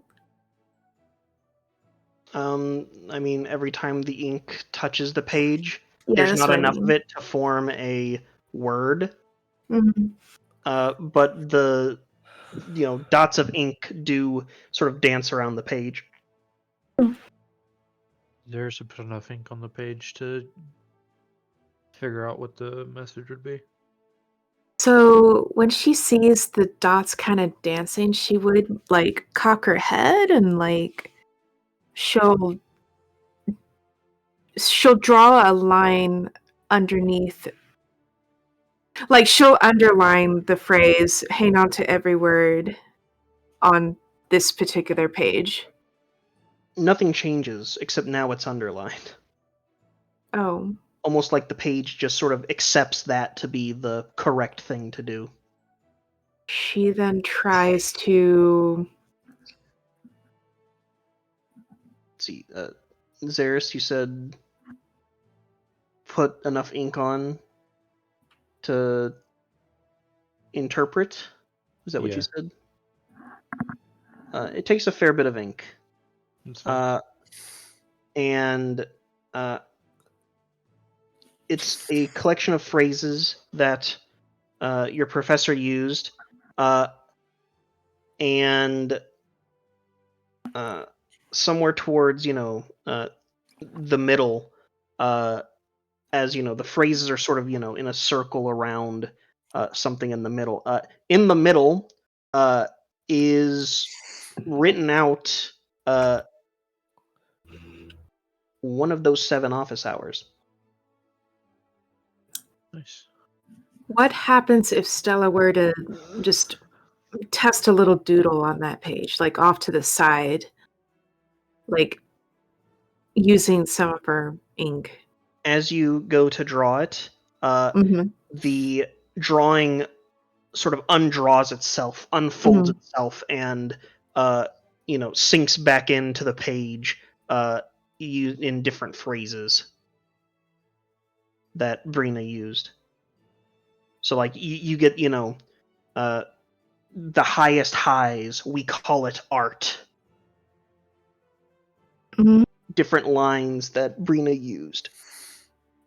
Stella would experiment some more, and she'll attempt to draw, like, make another doodle of, like, she'll, like, try to draw, like, a replica of the way her plumage kind of looked, like, drawing out, like, a feathery collar accessory, just to see if it keeps happening. So as you continue doing this. Eventually, you end up with enough ink on the page. You get the same thing that Xeris did: a collection of quotes from Brina in a circular pattern with one of the 7 office hours she mentioned at the center of the page. Smiles with pride, and she looks around to see if anyone else has figured this out.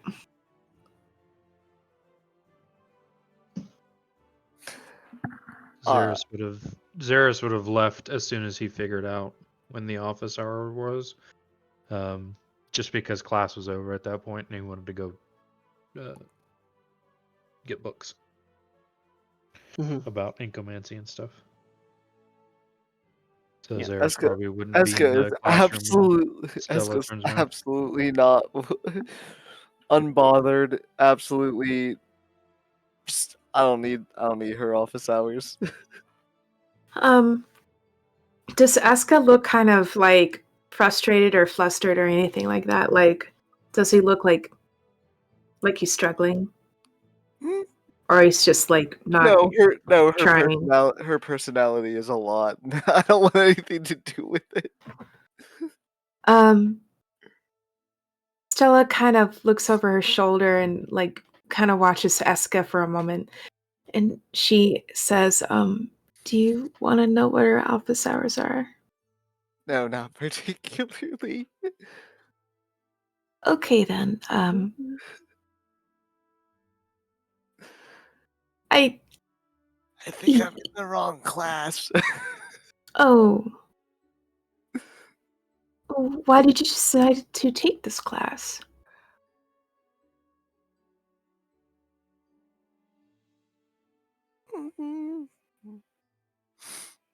I thought it would be a good branch to start learning shadow magic from one of the Silver Quill professors.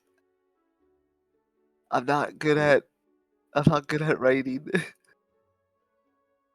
Well, it's okay. I'm sure maybe the next class we have with her, maybe it'll get a little bit easier. Maybe she'll,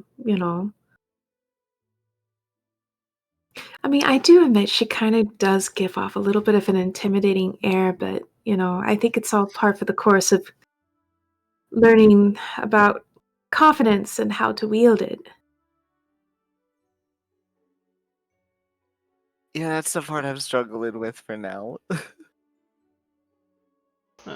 So Shivaji gets up, and as she has packed up her bags and begins to walk out, gives Eska a little pat on the shoulder and says, "She'll be the same next class period, but just keep working at it." She gives you a smile before walking off.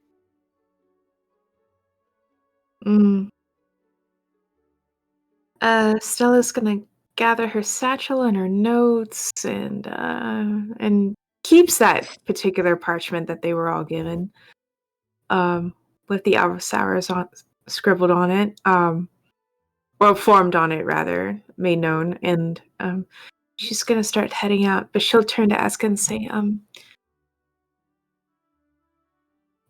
I'll see you later, I guess. Yeah, okay. Are you sure you're gonna be okay? Yep. Be positive. You don't seem very positive.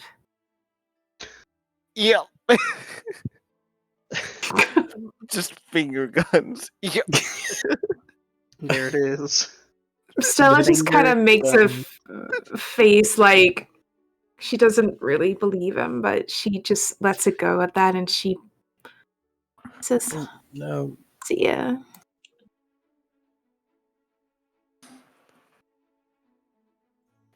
Right.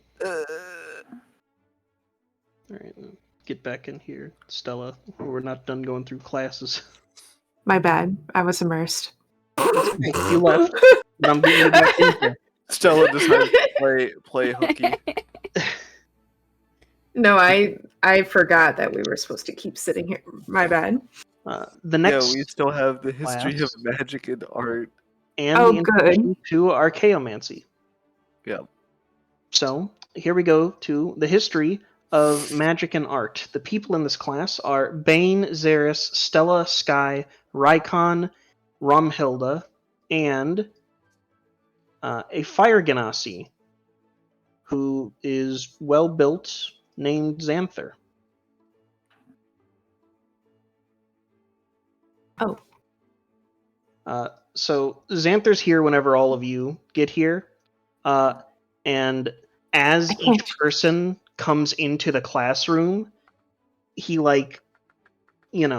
leaps up with seemingly boundless energy and cries out some stuff about school spirit and references each of your colleges every time that someone comes in. Oh, I'm glad I'm not in that class. That'd be too much for me. I'm sorry, can you repeat what he said? So think of, boundless energy and extreme school spirit. So for example, you're like, he's like, hey, Silver Quill people! Yeah, with all that inkomancy and stuff. Good Is he a frat stuff. boy? Is he like a frat boy? Are frat boys generally very overwhelming with school spirit? Well, maybe this man's not. a him. Some of them. Depends if they're all in on their frat house or not. No, that's what I guess I meant. He is not a frat boy. He is instead the head of the cheer squad. Stella would know him, right? You would know him after the fact. I mean, well, you may have done some research. He's been, he was the up and coming star of the cheer squad. Stella would kind of set aside her parchment she's getting out, and she would turn to him and say, "Oh, hey, aren't you the head of the cheerleading squad?" The one and only. Oh, my name is Stella Lumiere, and I'm planning on trying out for it. So it's really nice to meet you. What is your name again? Name's Xanther. Xanther. Are you looking for any more members for your team? Well, there's always... Well, we always need more people who are talented and skilled. He looks you over. Mm-hmm. Well,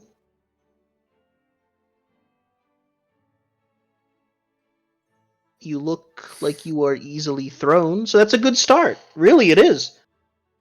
I also have, she flutters her wings a little bit, just enough to kind of make them visible before she folds them back down like a cape behind her back. See, and like that, you will never actually hit the ground. At least you shouldn't. So you shouldn't... Well, let's just say that I've heard some rumors around, we don't do life insurance. Or any type of health care. It's not our place. We are just the cheer squad. I don't know why people keep asking me that, but there's got to be a reason, and I'm going to find out what it is. I don't think the easiest way to get people to join your squad is looking at them and telling them, hey, you look throwable. But if you get hurt when we throw you, we won't pay for your health care. Stella just kind of just waves it off, and she's smiling a bit more like, well, that's fine. I can still handle it. My feet are never going to touch the ground unless I intend them to. You know what? Now that you said that, I think you're right. I might change it up next time. But that's what we do in Prismari, though. We just change it up. We go with the flow. Well, I look forward to trying out whenever the opportunity comes. He gives you a big thumbs up and a big smile with that boundless enthusiasm. Finger guns. And Rykon just does a little, hey, he just said go with the flow, but he's a fire genasi. Hey. All you hear from under the table is the loud chink of a can opening, and it's just Stella's just gonna think to herself while forcing a smile that her mother's gonna be proud of her for establishing that connection and going through with the cheer squad like she wants her to. So all of this happens before class. So as each of you come in, Xanther gives you a reassuring individual shout out for each college that you have intent of joining. So every single student, even those not listed here because they are faceless, not individual NPCs who populate the class, he treats and interacts with every single one of them as if they were his best friend. Go on, give me the pep rally version of Weather Bloom. Do it. Stella probably gets along with him really well. Fuck yeah. Matching his energy. Bestie. I'm gonna finger gun back at him and use prestidigitation to make little sparks of flame come out as I do the pew pew. He finger guns back, but he doesn't do prestidigitation. His fingers just glow a little bit more because he's a fire genasi. And then he gives you a big thumbs up. Xanther seal of approval. You got the spirit, kid. I like how Rykon theoretically with his behavior should be in Silver Quill, and Eska should be theoretically in Wither Bloom. Mm-hmm. But subverting expectations. It's okay. Yeah. I'm interested in hearing this pep rally for Wither Bloom. Sky is just silently hoping that not everybody from Prismari is this peppy. Oh, where's the last one? When do we get to collect the Earth Genasi? Oh my god. What about we're gonna make Captain Planet? That's Sky's the air genasi. Points at the air genasi right there. Sorry, I totally missed that all this time, that he was even a genasi. My bad. No, but we need all four so we can... blue for fun. Oh! We need all four so we can summon Captain Planet. The genasi solutions. Can it be John Beetle's Captain Planet, the only acceptable one? Wait, if we've got I am not four even of the going to five begin to elements, who's unpack love? how wrong that statement was, Omni. We're just moving on. The fifth element is coffee. Oh, that's not... You really don't want that. It's me, the coffee genasi. You really don't want God. that. So, Professor gets here and, runs up to the board and, brushes himself off and says, "My name is Arkin Menexus. I am a Prismari professor.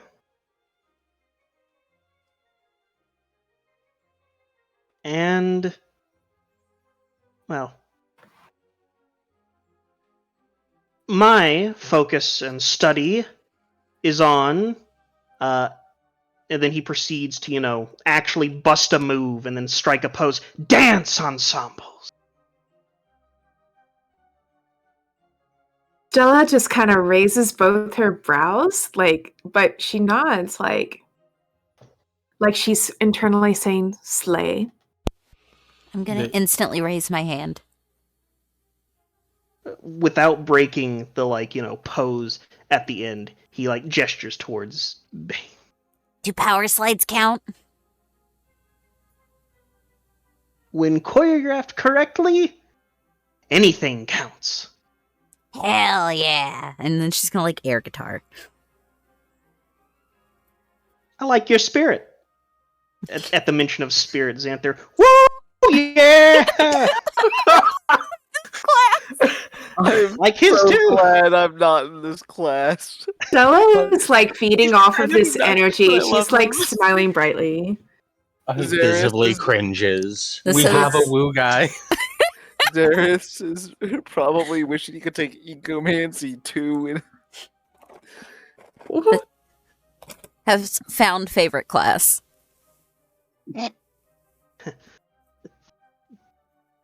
And, well, if I'm going to be, well, honest with all of you, this is my first class here at Strixhaven, and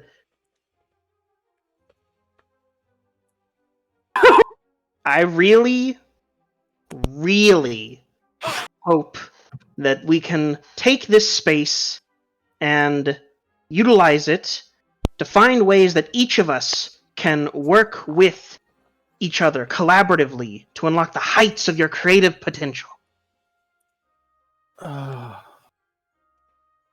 Ella's just nodding eagerly, like she's feeling this. And also, for the record, I did recently graduate from here myself, so, relatable. Totally. That is so cool, though. Is this your first time teaching then? Hello, my fellow Yes. kids. Period per slay. I love that for you. I have been focusing so much on ensuring that, well, I can guide a new generation of students on the course of study that I so greatly enjoyed and focused in when I was a student here.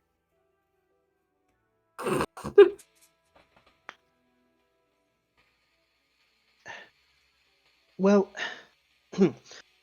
sorry, again, new at this. This class, just to make sure that nobody's in the wrong place by accident, is the history of magic and art, which is not the history of magic and the history of art, it's the history of them together. No offense to any Lorehold students here that just know, archaeomancy's where you want to be. I understand this is the next best thing. At least that's what I thought.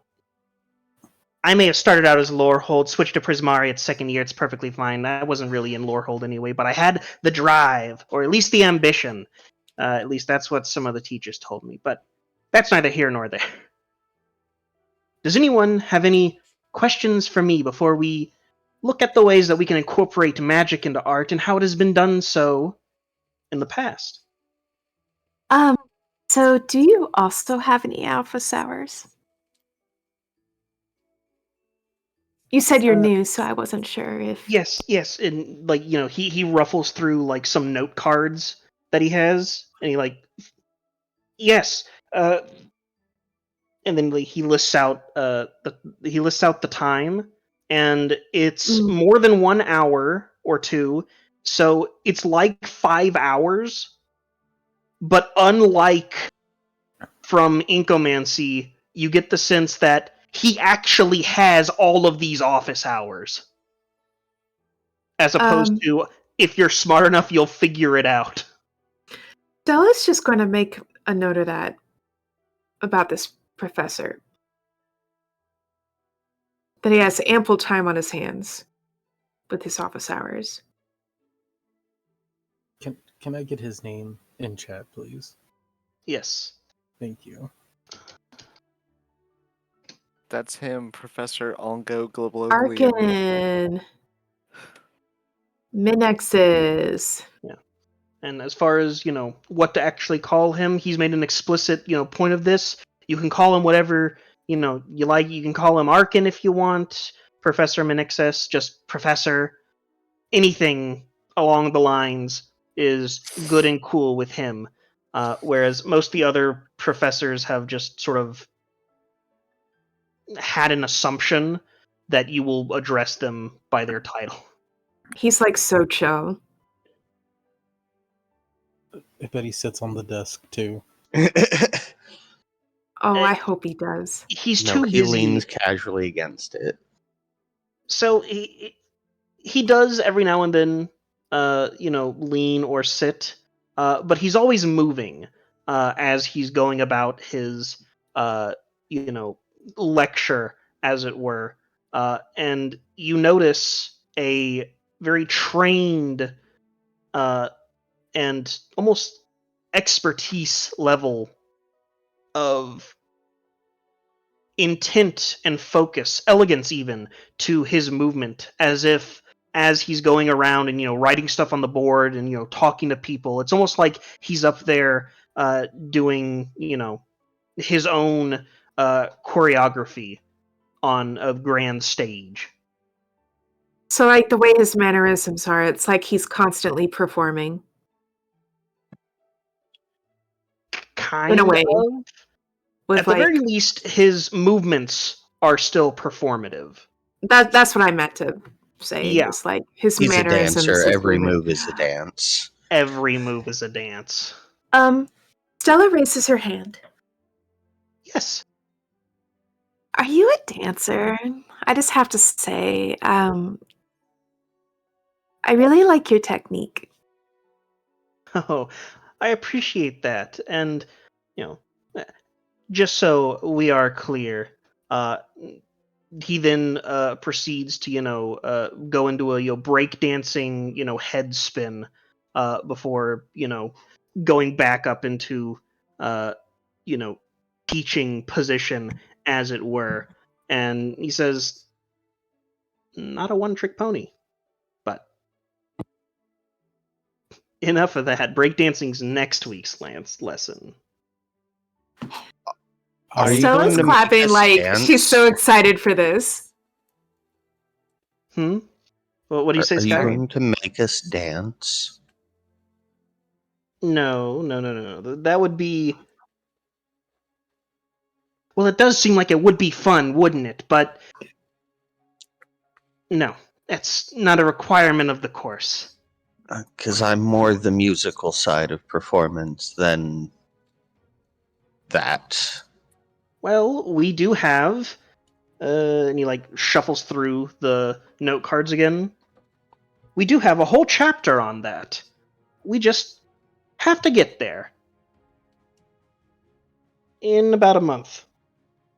Yeah, in about a month.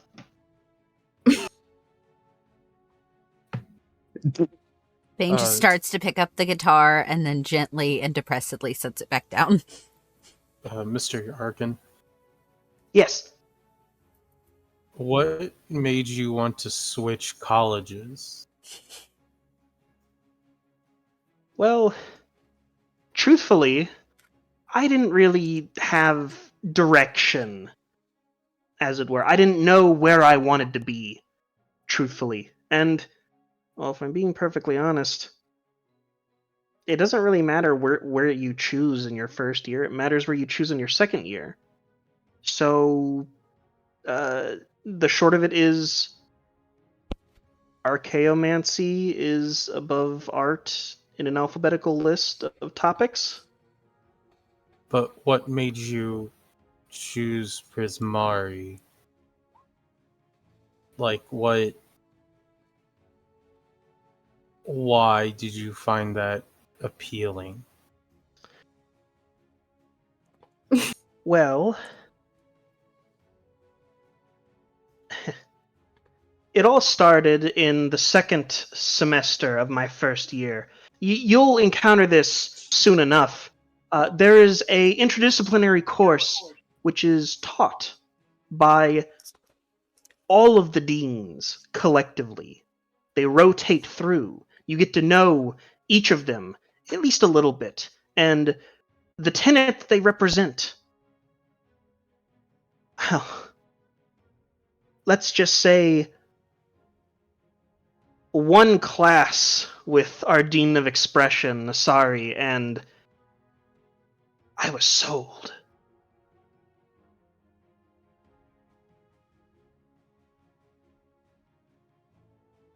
Would You know what? say Oh. your experience was magical?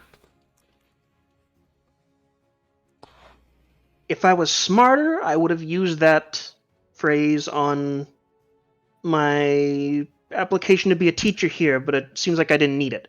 But yes, I would call it so. You know what? I really admire your ambition and your drive. For the record, anybody heard the rumor of a student turning in an earthquake? No, I haven't. Can you tell us about that? Well, a mage student turned in for their final project an earthquake, which almost destroyed 3 campus buildings. Oh. Wicked. But it received a standing That is ovation. sick. It received a standing ovation from the mage student body, and quite the vehement thumbs down from the campus construction goals. That being said, between you and me, our Dean of Expression was that mage student.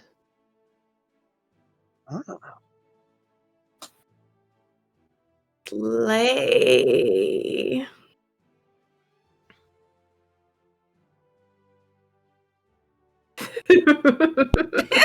I rapidly became convinced and encouraged by the other notable individuals in Prismari to treat the entire world as a canvas on which to spread emotion and excitement. And that's why I'm here. Consider me inspired. Do you think this class is going to be more hands-on? The nature of the class is fluid. After all, if the world is a canvas, and the world's a stage in my case, everyone has their own act to play, everyone has their own speciality. And I hope to bring each and every one of you together in a way which allows you to become something greater than the sum of its parts. Stella seems very excited. Rykon's actually going to write down this guy's office hours. Dread All like every 5 moment of them? it. Yes. Begrudgingly. Alright, begrudgingly.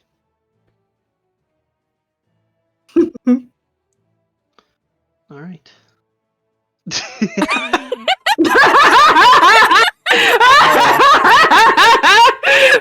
thing was there. We forgot. Oops. That's really good. But That's good. I love the I love the eye twitching from Romhilda, and yeah, Eska's not here, bud. yeah, look. His thingy is there, so Brain was like, "Oh yeah, It's okay." Goblin Brain. It's all good."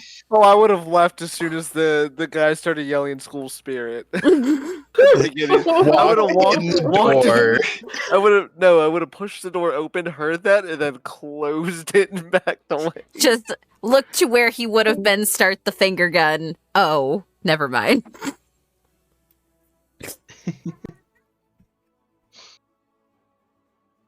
He's just Big you just finger gun the fire engine.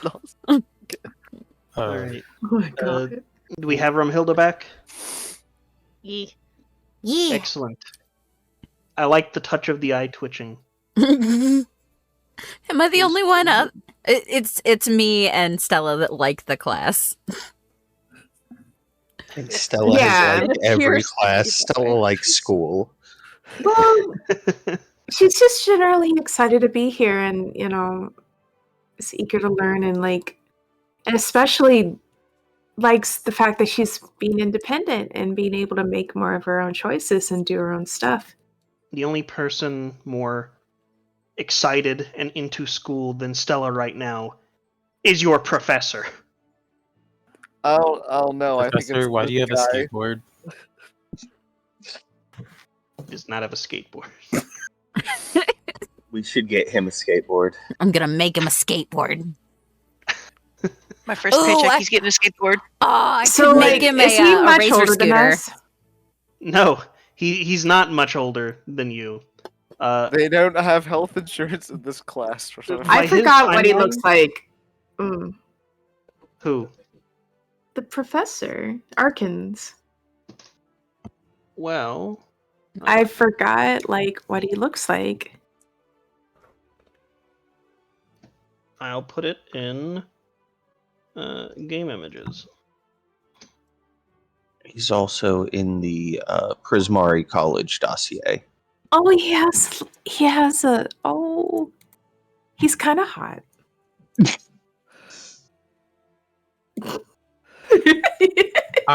He is roughly 4 years older than all of you Nice. because he was hired out of his graduation from Nice. Driphaven. Tell me why this man looks like he's out to just like hand you a pack of cigarettes, be like, don't worry, it's fine. We can take the stress off together. No thanks, I already have my own cigarettes. The only one enjoying this class probably more than this guy right here is Eska in this class.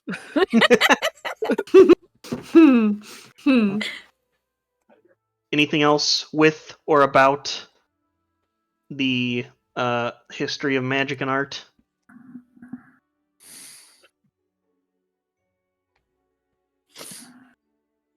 Well, I think I'm good on I that think, one. yeah, I think that's good. So, Professor Menexus really, left you all, well, feeling shell-shocked for some, but others are, really into it. Mostly Xanther. Xanther's really into it. But so can everybody else if they really wanted to. I think Xanther's into everything. Oh, yeah. School spirit, baby. Is my goal before the end of this class to have a dance battle with the professor. Like a break dance battle. You're gonna cheat. I'm not gonna cheat. No pyrotechnics. Dude, his last name is literally Busts a Move. Like, you can't compete with that. It doesn't matter. It'll be fun. All right. Easy A. Easy A. Easy A. All right. Speak for yourself. And Nah, now, you got this. last but not least, we have Introduction to Archaeomancy. People in this class are Brigham, Rumhilda, Eska, and a familiar face. Rosie is in this good. class. Hey, Rosie! Try not to get eaten by the desk. Is that gonna be the thing? As Rosie's walking by Rumhilda after entering the classroom, she's going to see her, greet her, and be like, "Are you recovering from that attack from the mimic?" Let's just say I was the best Bahir. I'm happy. Great to hear. Eska's just gonna sit down and be like, I think it's so brave that you're in a class with artifacts that could potentially turn into monsters and kill you. It's moving. Truly moving. I'm can be a lot of I'm a Lorehold student,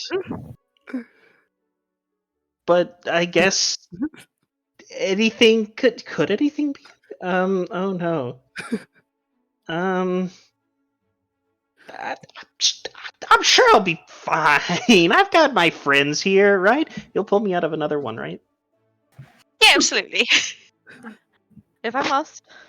Good enough for me. Inspired. Truly inspired. I need my furniture for my room anyway. All right. So, entering this room, basically on, like crawling on his hands and knees, is a 25-foot tall stone giant. Damn. Who was able to stand up to his full height after getting through the door that was clearly not meant for giants.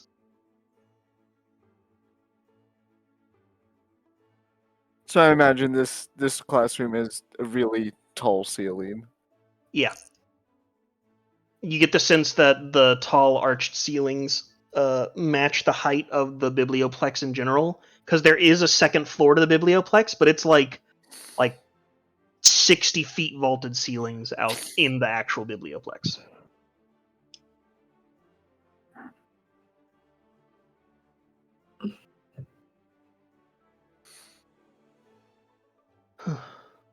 Let's see. Do we have everyone? We do. Greetings, everyone.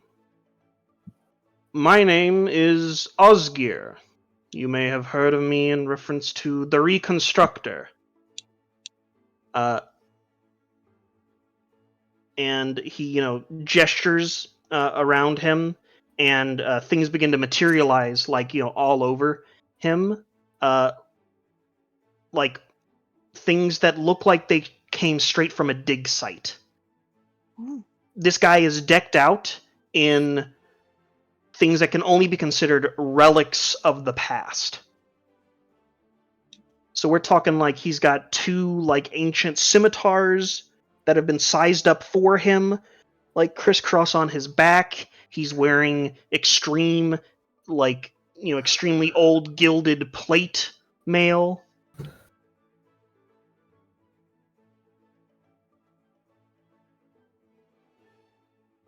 You see, there's at least one shovel somewhere in his, I'm not going to call them cargo pants, but they have the same energy in the sense where almost everything that is on him, except for the 2 scimitars, clasped somewhere onto his belt. Fantasy cargo pants. Fantasy cargo pants.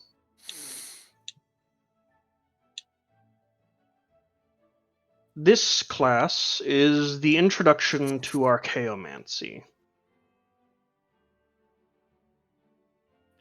Those of you in here,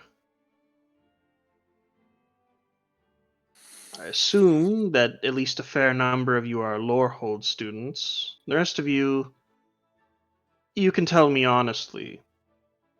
You here because nothing else seemed appealing? Several of the not you guys students are like, yeah, that's kind of why we're here. It's the general sentiment throughout the class. They didn't want to go to the art appreciation class.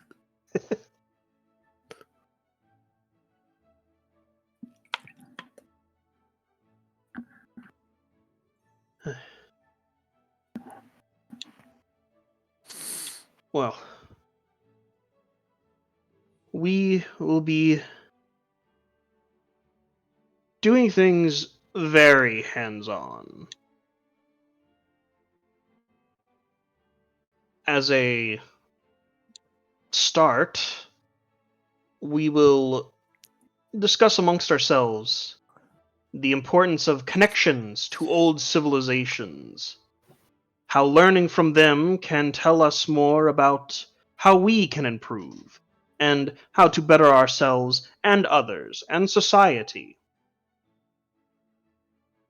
That being said, after this purely academic discussion, I intend to either get permission to bring you all to Lorehold campus, such that you can see how archaeomancy really functions, and participate in the archaeological dig site, which is a large part of the campus. And if I'm told no, well, they call me the Reconstructor for a reason, so I'll find a way to bring some of that dig site to you. For a second, I thought he was gonna say, "I'll reconstruct their face." No. That would be violating.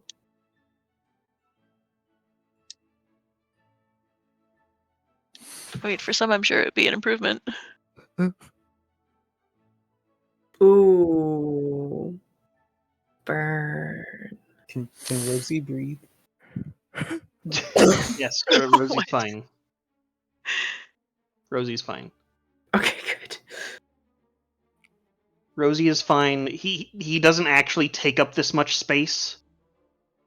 It's just that's roughly the size that you would expect should we have been like, on the grid system. Yeah. He's a large individual.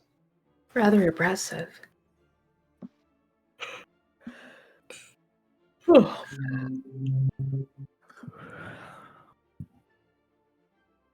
So, do any of you have questions, ideas, or otherwise feelings about what this class will be?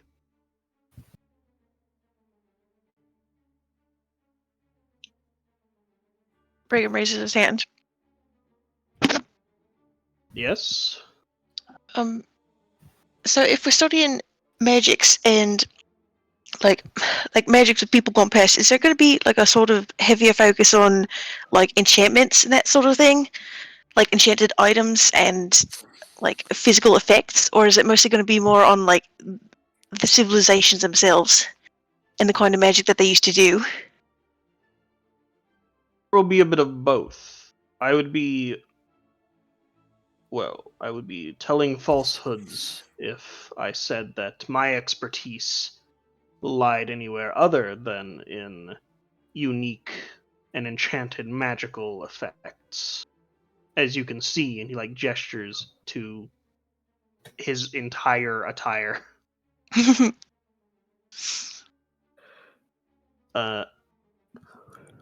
But assures you that this class will focus on all applications of archaeomancy.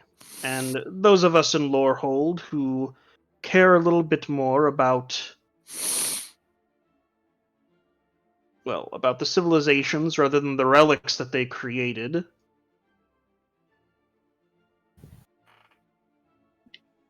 you can rest assured that you will leave this course understanding a bit more about the civilization and their development of magic, as well as their application.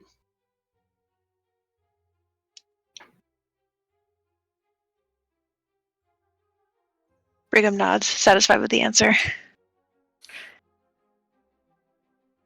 If you really are interested in aspects of times past, there are no two greater individuals that I could reference or direct you to than our Dean of Order and Dean of Chaos.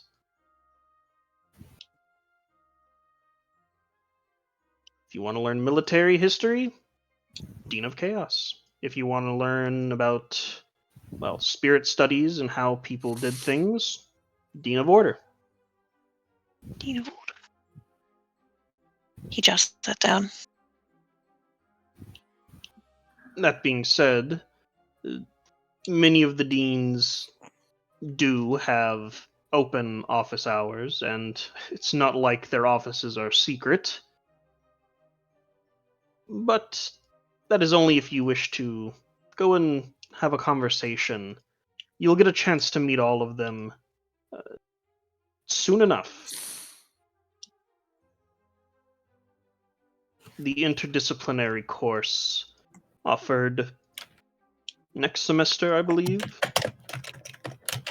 will be a grand opportunity to see how all the deans interact, not only on their own, but also with each other.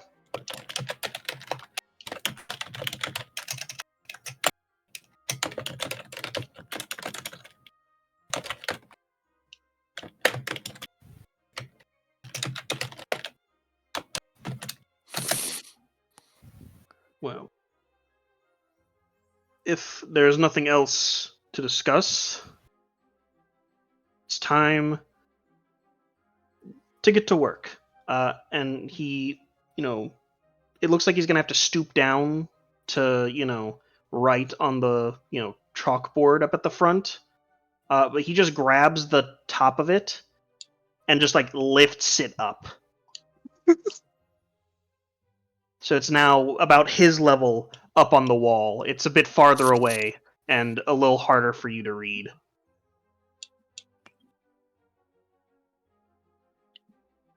As he begins writing up on the board, very specific.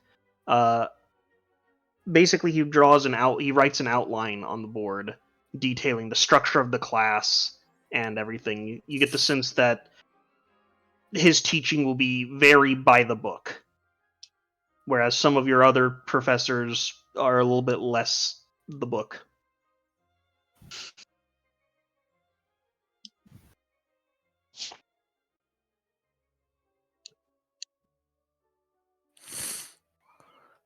All right.